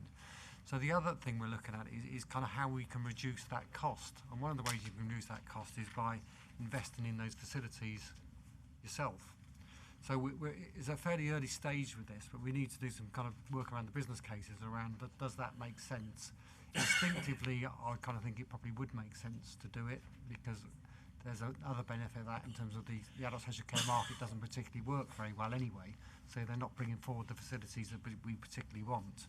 But we just need to kind of work through the business case, and I think there'll be something coming through Cabinet probably kind of over the autumn, winter on that as well. I know you picked up, it's also reflected as one of those savings under development as well. So there is a big bit of work going on at the moment. But we are talking fairly kind of large elements of capital investment if we're looking at that kind of area. But it's a different way of looking at it, but you still get a revenue saving. Okay. Just an observation on your last comment, and I know we're not going back into running care homes for old people again, but You know, we did have quite a good property. They needed investment, yes, but we gave them away, didn't we, Byron? We gave away our care homes 5 years ago to that chap. What was his name? Mr. County Care. And now you're saying, well, what actually we made a mistake, and what we need to do is invest in the buildings and the hotel costs, keep the hotel costs down. I mean, was there some short-term thinking going on here? Yeah, if I'll take that. I can't remember the figures, but we didn't give them away. We did get over £3 million in terms of capital receipt, and they, again, you're going back into kind of number of years. They were kind of old facilities that required kind of multi-million-pound investment in them at that stage.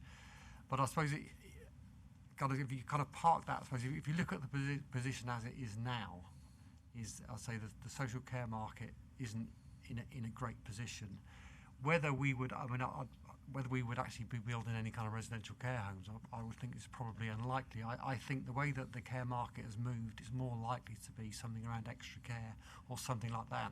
So probably, that probably was a good decision going back, because the last figures I've seen is, I think if our strategy kind of works out, I think there probably will be an oversupply in terms of residential care within Leicestershire.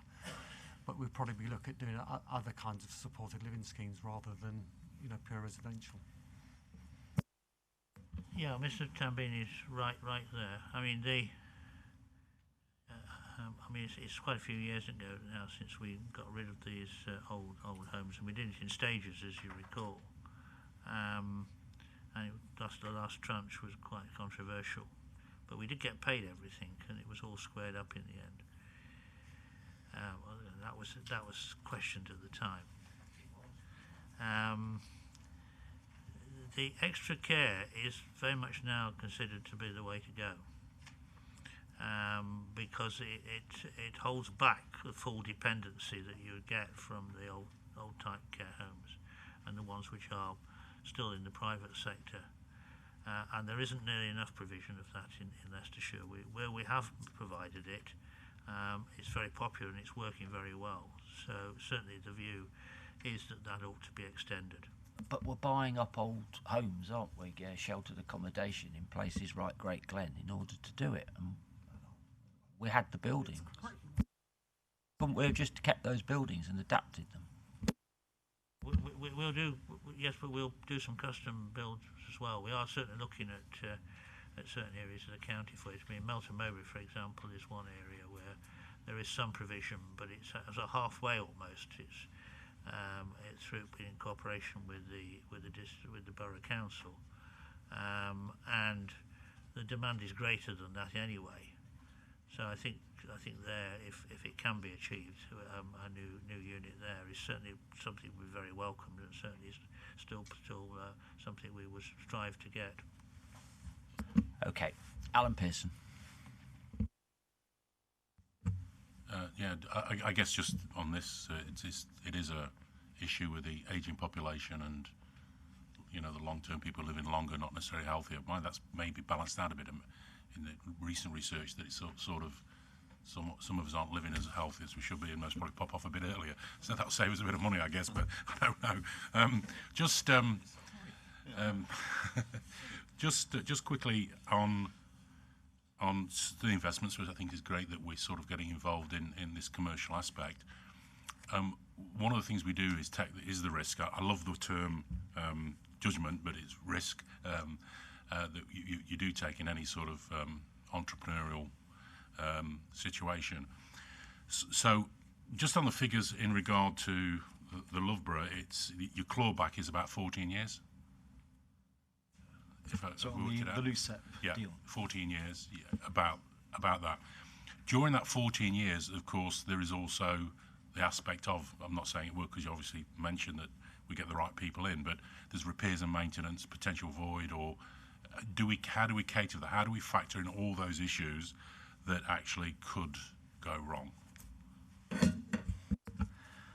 Well, the lease that the Access Group are taking from us is a full repairing and insuring lease. So the tenant has the full repairing liability for the building. We will insure the building and then claim the premium back from the tenant. Should Access Group, with a turnover of circa 200 million, go pop within the 15 years of the lease. And we have designed the building such that it can be easily sublet on a floor by floor and part floor by part floor as well. So 80,000 net square feet is a large office property, but it can be subdivided easily, and we've designed it that way. Who went recently? Pop, the company that provide a lot of services to the government. What were they called? Brilliant. So how much were they worth? Quite a few billions. So I think 200 million is not a lot when they can go pop with billions. So we do have to be careful. I guess what I'm trying to say, also that you brought up, which is quite interesting. We just had an announcement there where they're saying 4 days a week potentially. A lot of people do. I've just come back from Southern Hemisphere where a lot of people work from home, and in fact, we do need to look at that because offices are decreasing in the central business, where they're not building the offices now, or the commercial, or the shops, because it is changing. So a lot of people are working from home. A lot of the mining companies may pop in once or twice a week, but that's it. So they are reducing sizes. So I do think we need to be aware of potential trends of employment, I guess. Absolutely, we do take advice on that. Right, anyone else on this report? I mean, generally we've been supportive of this fund, and because of the point that Chris made, that in the end it's about trying to raise revenue to keep services going. That's the real motivation for this. We're not just going into property development for the sake of it. Yeah, I think it's important that we do have an oversight and scrutinise and keep a watch on it for the risks that some of the members have referred to. But thank you for the report, and we note the work you're doing is helping the council's finances. Right, we'll move on to the final item this morning, which is whole life disability strategy. Just pause for a minute while we change the top table.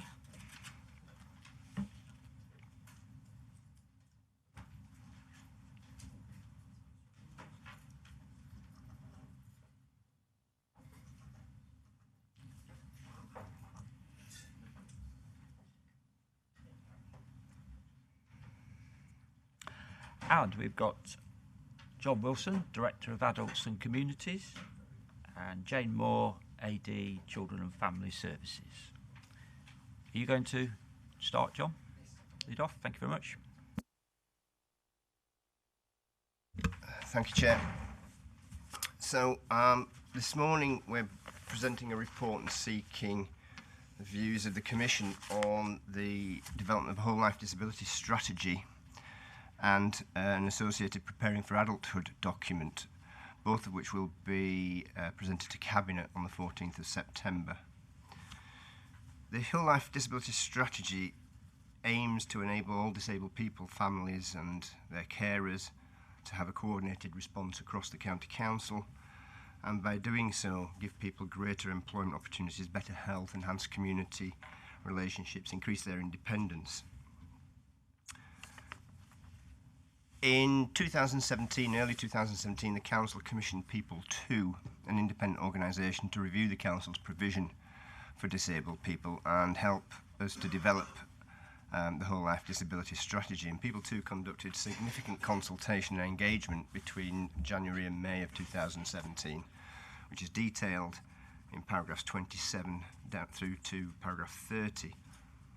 It included discussion and involvement of over 1,000 people across Leicester and Leicestershire. Included using 15 existing service user groups, existing parent care organisations, disabled workers groups. There was then a consultation and engagement with a number of officers, over 146 officers, through workshops and meetings. And the resulting document that came from that, which has formed the basis of the strategy, is essentially framed and themed on the areas that were important to disabled people. So they are around developing and desiring of greater independence. It's about navigating health and social care services, and also around the experience that people have through the transitions process, particularly between childhood and adulthood. We have then subsequently as a County Council undertaken some further engagement in terms of the development of the Preparing for Adulthood protocol, and colleagues have worked with external partners and particularly educational institutions and the Parent Carer Forum to ensure that that Preparing for Adulthood document is developed in a co-produced way and in a meaningful way to those partners. One of the early recommendations from people to the Council was that we should try and develop a strategy in partnership with colleagues across Leicester, Leicestershire and Rutland, and across colleagues with health and social care responsibilities, in order that we could have an integrated pathway for disabled people.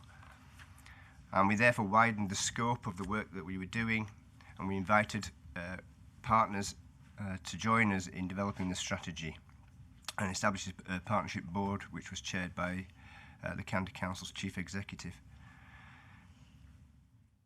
One of the main challenges in developing the partnership strategy was ensuring that partners were engaged with the activity, and it was also a challenge to ensure that partners could commit to the end goal of having the whole life disability strategy at a time when clearly everybody had different priorities and different organisational pressures. And certainly by the autumn-winter of 2017, it became clear that gaining a firm commitment by all partners was going to be very difficult, and despite the Chief Executive writing out to all partners, it wasn't possible for us to get a cross-sector LLR-wide strategy at that time. Nevertheless, as a County Council, we wanted to ensure that we followed up on the engagement that had taken place, particularly with disabled people and their families, and we wanted to make sure that regardless of whether we could do this on a partnership basis or not, we felt that we owed it to people to develop the strategy, which is what we've done. The overarching theme is to ensure that people have a person-centred approach to promoting independence throughout their lives. It takes an all-age approach, but within that we also recognise that there are certain life stages and transitions that create particular challenges for disabled people. And one of the main ones of those, and one of the ones that was fed back to us by disabled people and their families, was the transition from childhood to adulthood. There are responsibilities, new responsibilities that came along through the Children and Families Act in 2014, which introduced a new special educational needs and disabilities system to ensure that children and young people and their families were at the centre of decision making. And at the same time, the Care Act placed new duties on local authorities to conduct transition assessments for children, children's carers, young carers, where it's likely that there would be a need for support when the person turned 18, and where that assessment would be of significant benefit to them. The Preparing for Adulthood protocol therefore sets out how services will work together to support young people with special educational needs to develop and prepare for adult life. And as I said, the protocol has been developed jointly across the Children and Family Services, Adults and Communities departments, and with external partners, and with the involvement of children and young people. In terms of the resource implications, there are no specific resource implications associated with the strategy itself. We have detailed in paragraphs 34, 35 and 36 the existing expenditure through the County Council on supporting children and young people who have special educational needs alongside a range of disabled adults.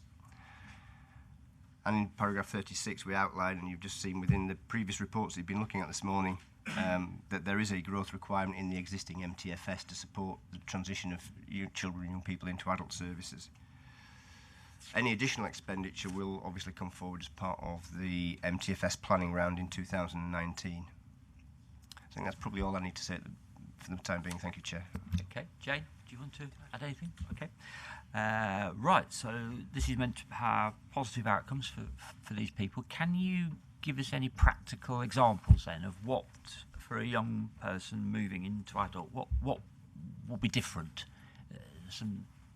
The current service they're offered and under this new arrangement, just so we understand what this actually means for people. So I think the most important bit to say is that there are already a whole range of services working with children as they transition into adulthood. What this document is doing essentially is putting together the offer for children and their families and strengthening some of the partnership working we've got. So I think one of the things this will do is set out what the expectations of families can be for each of the services, both within adults and communities and also within children's. But I think it also clarifies the roles of individual agencies as part of that transition. So what we're hoping is, and we will be doing some further work to make this more child and family friendly, is that it will give children the opportunity to really understand what the expectations are at each stage. What the document also seeks to do is set out very aspirationally what the opportunities are for our children and families across Leicestershire as well. So not only does it set out what the role of each of the agencies are and at what stage, it also sets out some of the aspirational opportunities for children as they move into adulthood as well. I think one of the other areas that's probably seen some change over the last 12 to 18 months is two things: earlier engagement with children as they transition, so not waiting until they reach the age of transition, but certainly engaging children earlier. But I think the other bit of work that this has achieved is that the two departments are working much more closely together now to support children as they move into adulthood, which is really important in order to make sure that they have that seamless transition as well. Thank you. Alan Pearson. Just some observations on this. The first one, this is a draft, that's correct? It is a draft? It's not been approved by Cabinet. Okay. Can I just, first of all, why do we use the term disabled people when just recently I've come back from the Southern Hemisphere and America where legally you've got to use the term people with disabilities? I don't understand, because they're people before disability. So is there a chance of changing that? Because I've been at a conference where people have said this with people with disabilities actually don't want to be called disabled people. And I think we could lead the way. I think we could change that. Is this going to Cabinet, John? Due to go to Cabinet on Friday, John. Right. Okay, so if there's consensus on that, that's one of the things we could ask the Cabinet to pick up. And children with disability as well. I think that's an important issue. Change right through the document. Yeah. Is that reference. Okay? It doesn't have any implication, does it, John? Is that all right? It's just how we... It just sounds better as well, I think. It's a lot more... Everyone happy with that? Yes. Okay, so Rosemary will make a note. Can I please? just carry on? One of the important things in that we talk about transition and people with disabilities and children with disabilities, I guess, and we've talked about it a bit in the briefing, is the consultation is very difficult. And there's no question, it's wherever we go, district, county council, is how we get good response. We all see that sometimes the numbers aren't what we'd like and what we'd wish. And that's not saying we're bad at consultation. I think we try, but it's a very difficult job. My issue is we had 1,000-odd responses. I would like to scrutinise that, the breakdown, because one of the issues with our disability is it's sometimes kidnapped with people with later disability in life. Paralympics is one, who are on television, but you never see Special Olympics on television, do we?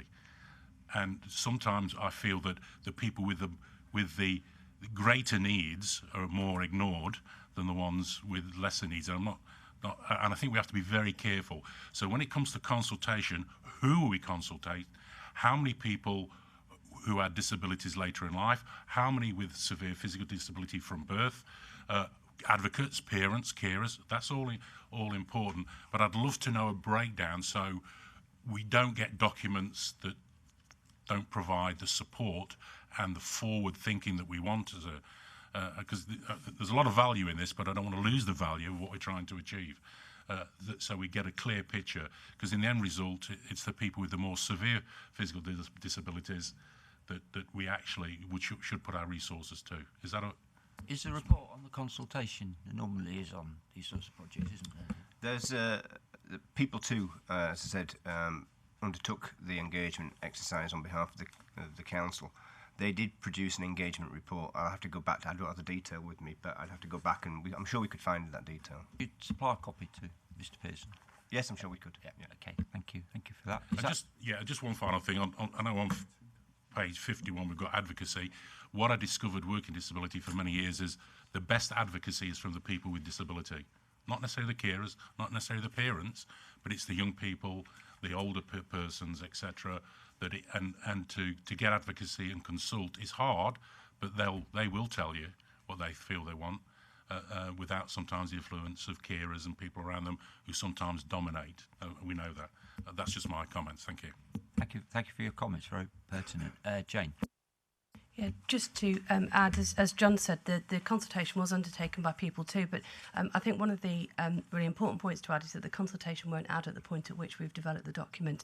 So we already engage very closely with the Parent Carer Forum, which is about the self-advocacy.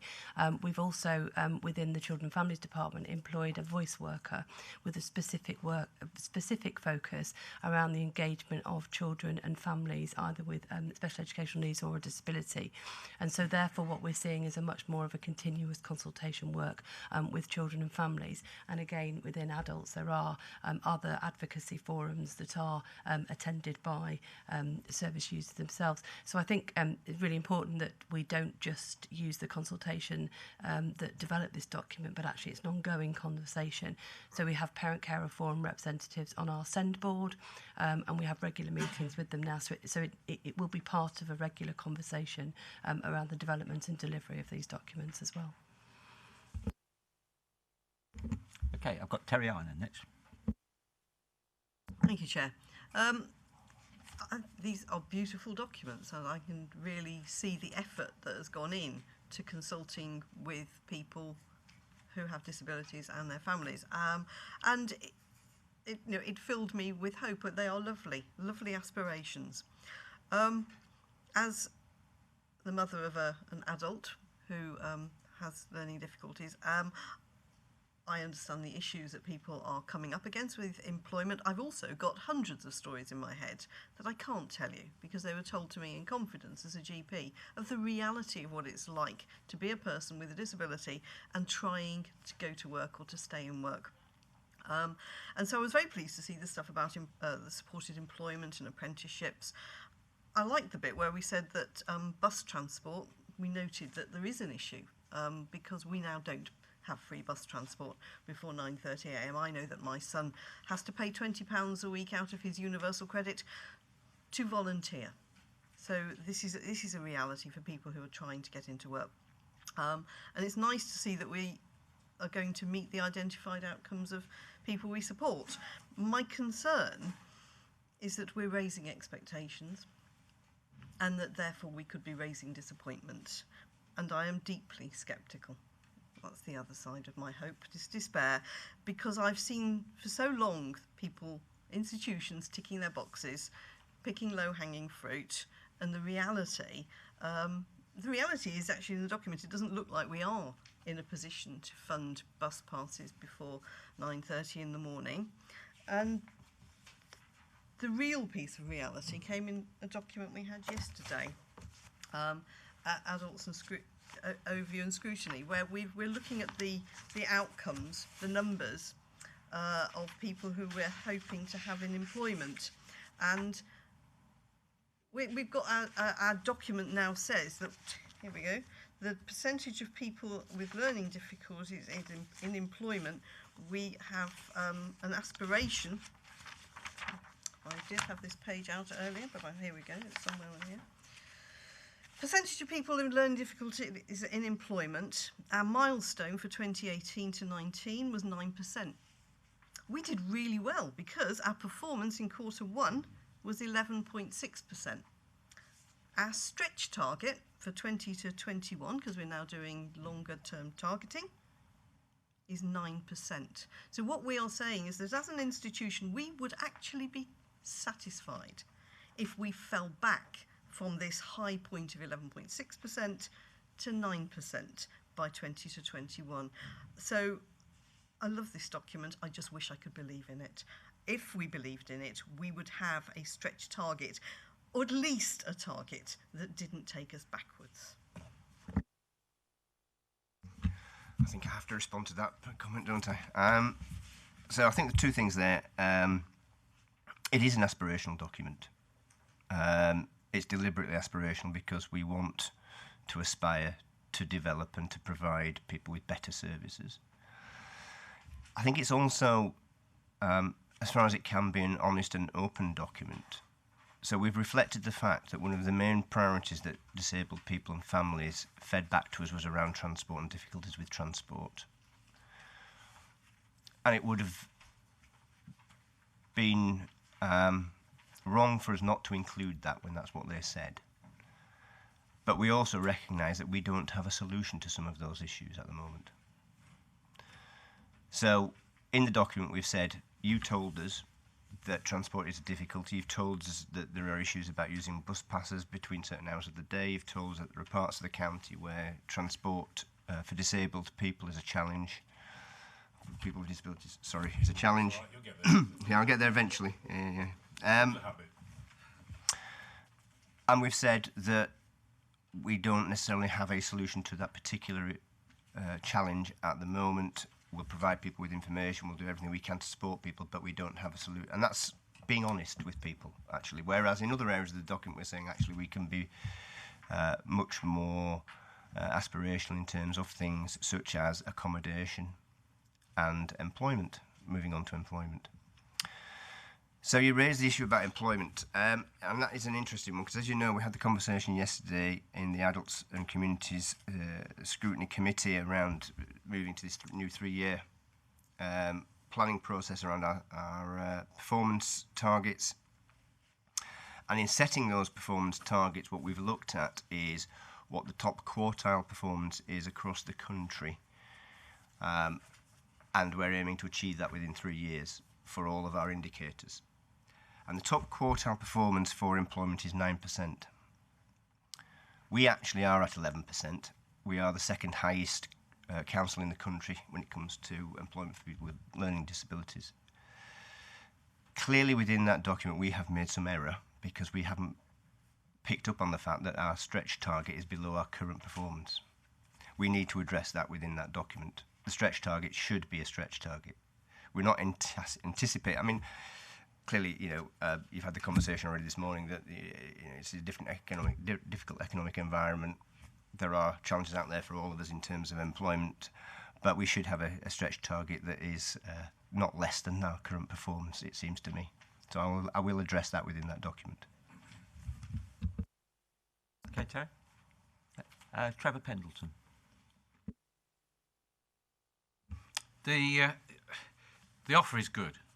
It's terrific in terms of integration, and I applaud County for actually doing this, because I think that our clients will expect us to do this, and they will expect to be able to navigate through the plethora of offers that they don't know about or understand or know how to access. And I think that this is most laudable in terms of getting that offer together.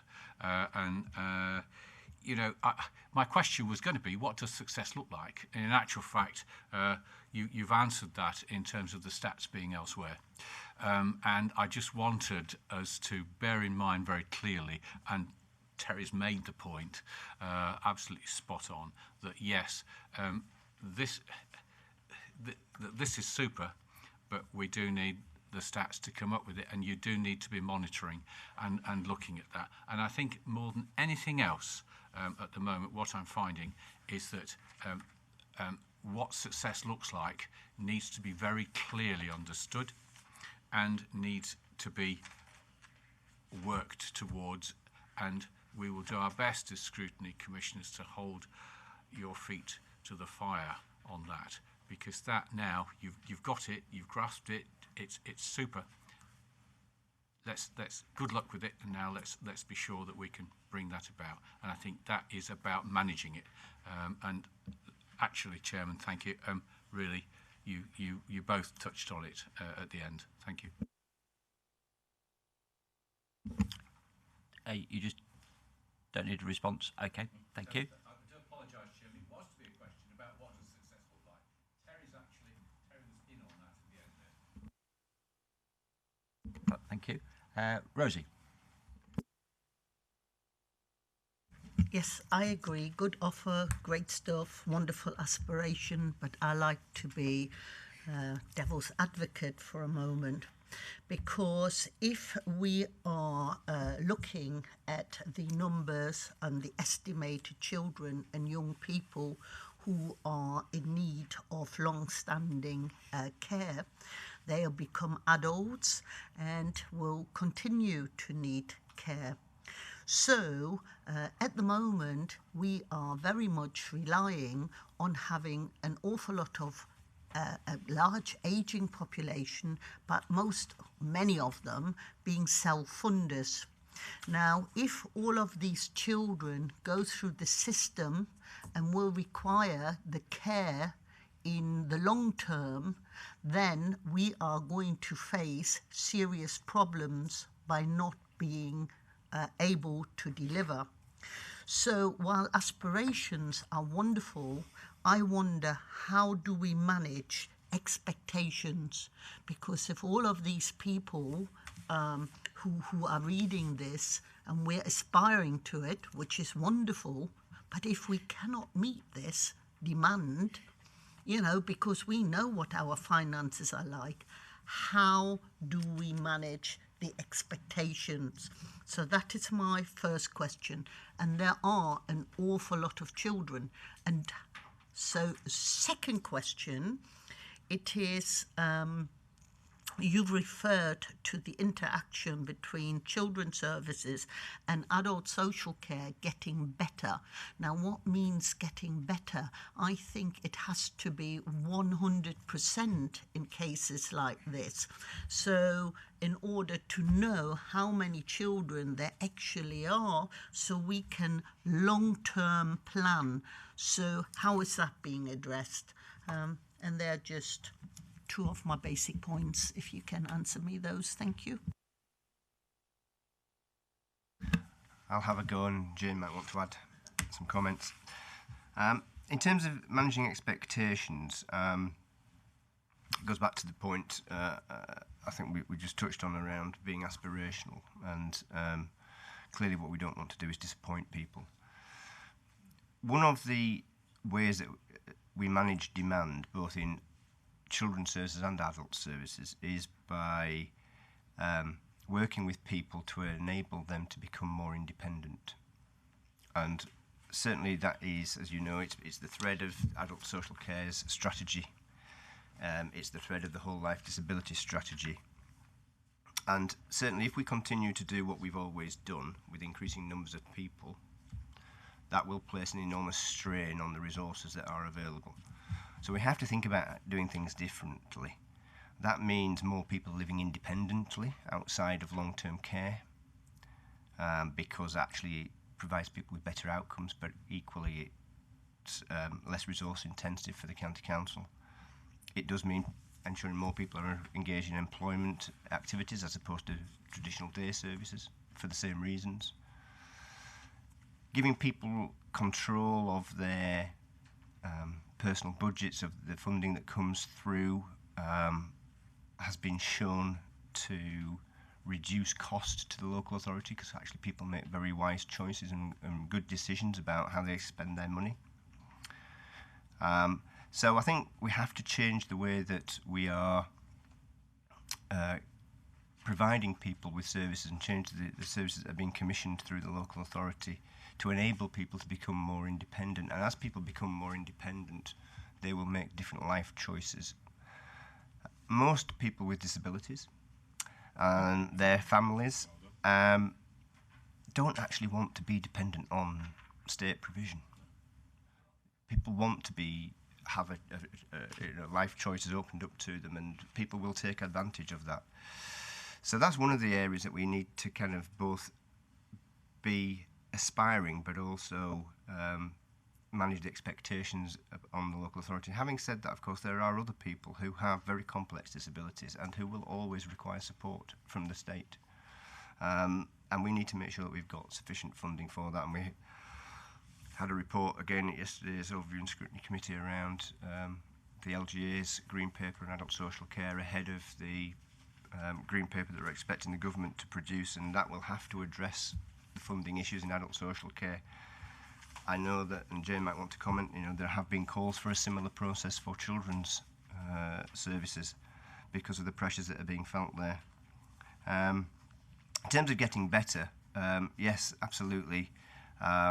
We do want to get it right first time, every time. That's not always going to be the case, but certainly, as Jane mentioned, one of the areas that we want to get better at is currently most of the young people who are assessed for adult services are assessed when they're either 17 or approaching 17. We need that to be 14 and 15. So we need to ensure that we've got a transitions process that enables adult services to start to engage. It might just be a light touch engagement. It might, schools and other services will still have the main thrust of engagement with people when they're age 14, but we might just want to start that engagement. We might want to give we talked about navigating the health and care system. If we can give people a named contact, a designated worker, somebody that they can contact when they don't understand something or when they're getting information which they don't understand, that's got to help them in that journey. So that's where some of that kind of getting better comes from. I don't know if there's anything else to add. Thank you, John. I think that was very helpful and very really set out the vision of what we're trying to achieve, which I think is very useful. Jane, Sorry, Jane, was there anything you wanted to add on that broad? I'll just carry on a little bit where John left off around the kind of work between children and adults. I think just to follow on a bit more, or to add to a little bit more what John's saying, where we are now in reality in terms of the two departments is that the transitions team and the children with disabilities team are now regularly meeting together to discuss cases much earlier on. So there's some very practical things that have changed as well. So it isn't just about an aspirational change. We are now operationally working far more closely together. We know which children are likely to transition and we're identifying them much earlier. I think to go back to your very first point, Mrs. Page, we do need to remember that not all children that are supported within the Children's Department will transition into adult services. This document is about just transitioning into adulthood. So what we know we need to get better at is identifying those children who will need to have continued service. But equally, if we can identify need earlier on, it may be that the support is about transitioning into adulthood as opposed to adult services. And the two things are very different. And actually, it's about preparing children to enter into the world of adulthood, providing very different opportunities for them and thinking quite creatively around what those opportunities could be. And certainly what the document is enabling us to do is work much better with our partners around identifying those different opportunities for children as they move into adulthood as well. Mrs. Pryor. Thank you very much, Mr. Chairman. I found this document really fascinating and I'm very pleased to see it. I appreciate it only for the strategies for a shorter term, but I'm a very optimistic person and I do think I take Dr. Einen's position that it's very aspirational and are we going to meet it? I just think of the amount of improvement and progress technology has made even in the last 10 years, that looking ahead, what people will be able to do and I'm talking from very young children. I mean, I'm of the age that we didn't have computers, we didn't even have electric typewriters, so when I see what a 2-year-old can do now and what they have facilities to do, so I think on that side, I think there will be more independent living. I also, up until a few years ago, for 3 or 4 years, I was an access to work person for an advisor in another charity or group that had been blind from birth, and I was his access to work. And he was an advisor, and he was a lawyer. He was a qualified lawyer. And what amazed me was what he could do and what his, all right, he couldn't see, but every other sense. And because of modern technology, that was sort of identified, and really the progress that's being made. I mean, we all know that what happened 10 years ago, I mean, I can remember when mobile phones were the greatest thing in cars. Basically, it was a handset plugged into a car. It was a telephone. It wasn't what you can do now. I've been to the other side of the world this year, and I can pick up a phone and talk to someone. So I think we have to be also appreciate that. We're trying to look some years ahead. The children that this will be involved with, I think, yes, the sooner we get involved with the children and it's a progress, rather than suddenly saying at 16, oh my goodness, you're going to be an adult, what are we going to do with you? And how are we going to cope? It starts early. And I think the more we see that people that are born or have children with disabilities now, what they will be doing in 20, 30 years' time will be unbelievable because of technology. We've already spoken on earlier papers today, people working in a different way. They're not having to get to offices. They're working from home. There's an awful lot more, and that will increase. So I'm very optimistic. Thank you.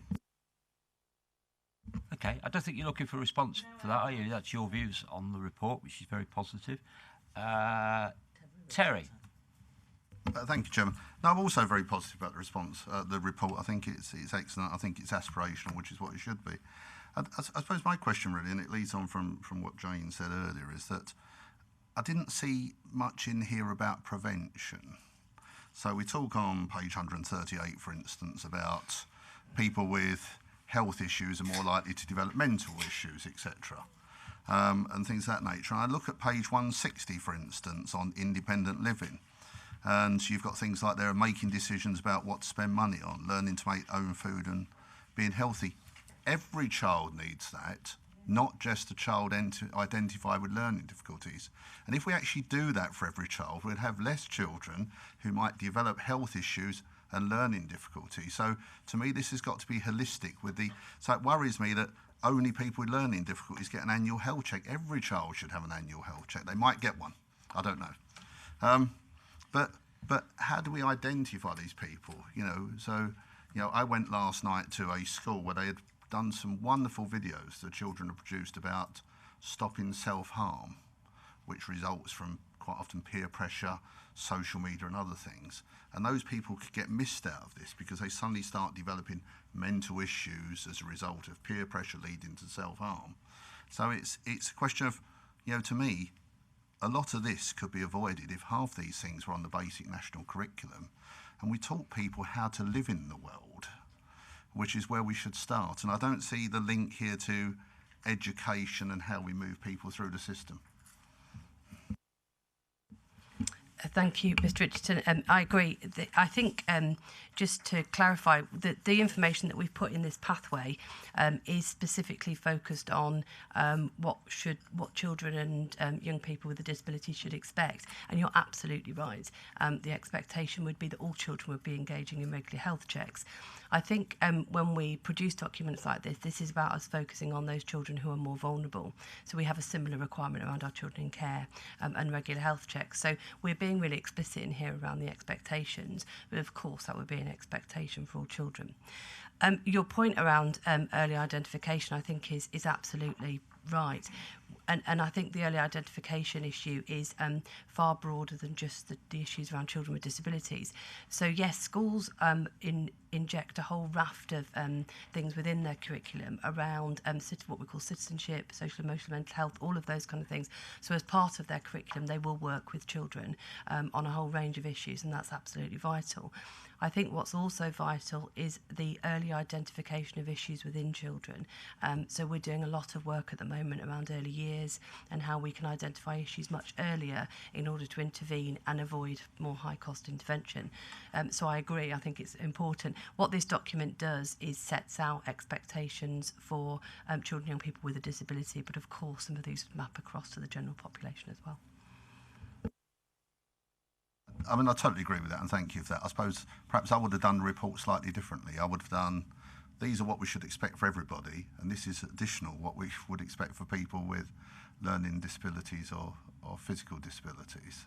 And then it puts it in context of where we're coming from. Because, for instance, we know that most schools don't teach people about finance and how to live in the real world. And therefore it's one of the biggest issues. People get into gambling. That can potentially cause mental health issues, those sort of things. And I think it's that linkage. In isolation we can't achieve. We need to go back to working with the NHS, with the education system to resolve some of these issues, which is where the key partnership aspect comes in. They couldn't step up to the plate. Yeah, I agree. I wonder if you're pointing to a wider education strategy. So some of those things are picked up as part of our education effectiveness partnership. So you're entirely right. It's not reflected in this because this is focused around children and young people with disabilities. But you're right. So within our education excellence partnership, we're absolutely focusing on those areas, and schools are well engaged with that as well. Brenda Seaton. Thank you, Chair. I suppose it's bring back home economics and domestic science would be the rally call there.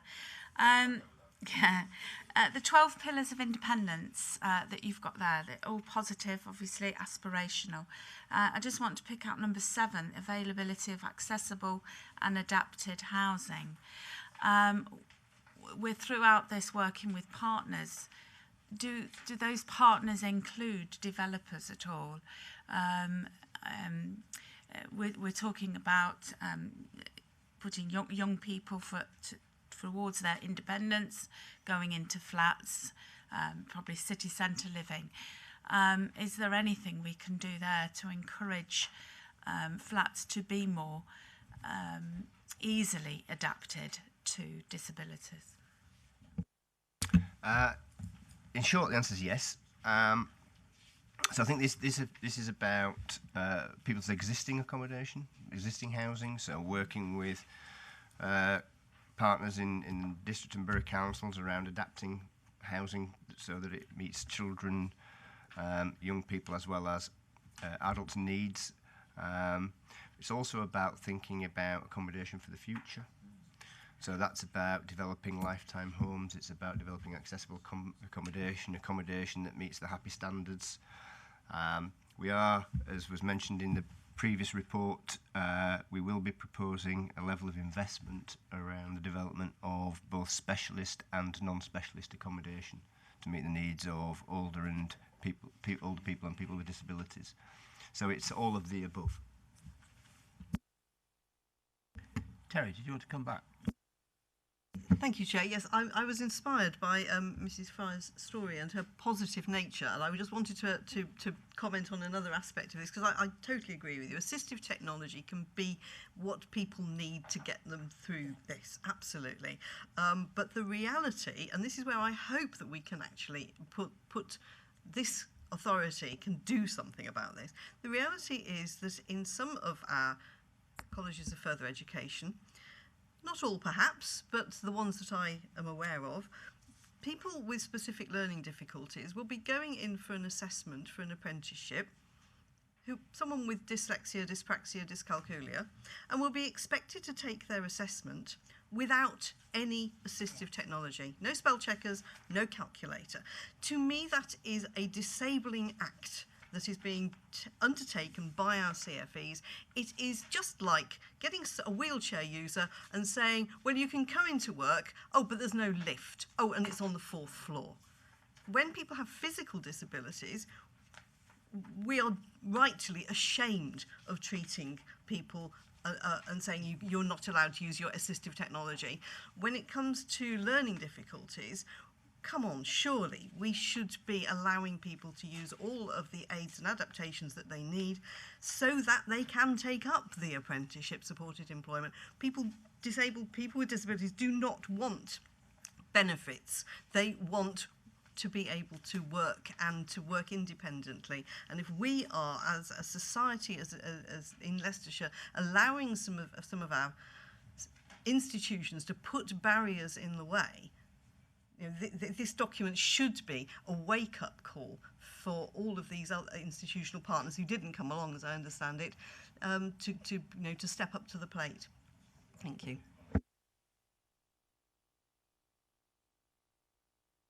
Thank you. I know there's not a question. I just wanted to just add something in around the engagement of education colleagues. So in terms of the Preparing for Adulthood document, there has been engagement from the FE sector in the development of this, which ought to then lead to addressing some of the issues you're providing.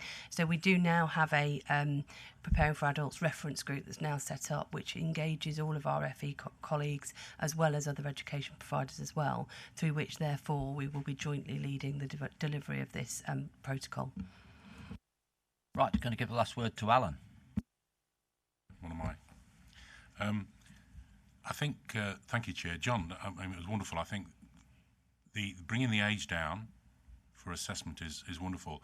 I think we're the only country, I'll be quite honest, as it's a field of mine, where we have schools where children can stay till they're 25. That happens.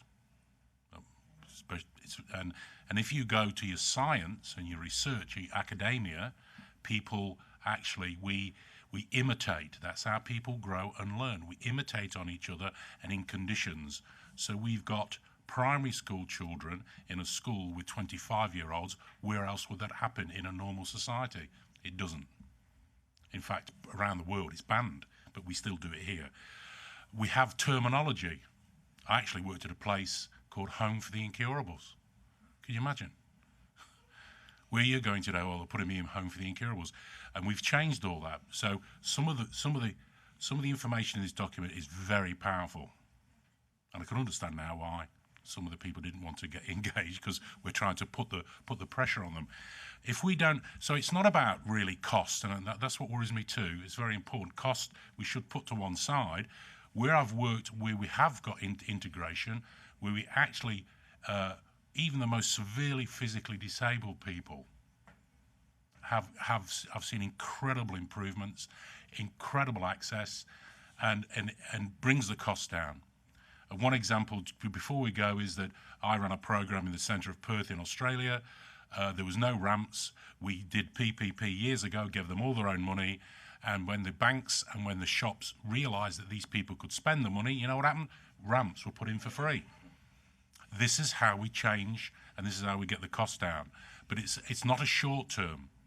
If we focus on the development, the ability, not the disability, the ability of these people, the right support and care, it will bring the cost down. They'll control their lives better. We'll have a lot more independence, a lot more in work, but it's a long-term challenge. But in this document, we're going the right way, but it's now engaging the other people outside who want to do it and join us in the task. Anyway.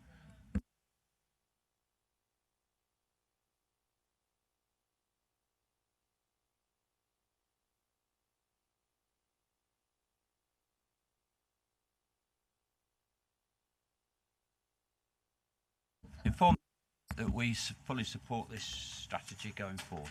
Is that okay? Right, thank you very much, officers. Just before you go, can I remind you that we now have the meeting set right through till November 19, so there's no excuse for you saying you can't be here or you're on holiday. You can get all your dates into your diaries. Can I also remind you that the next meeting is quite important on the 31st of October. We are focusing solely on...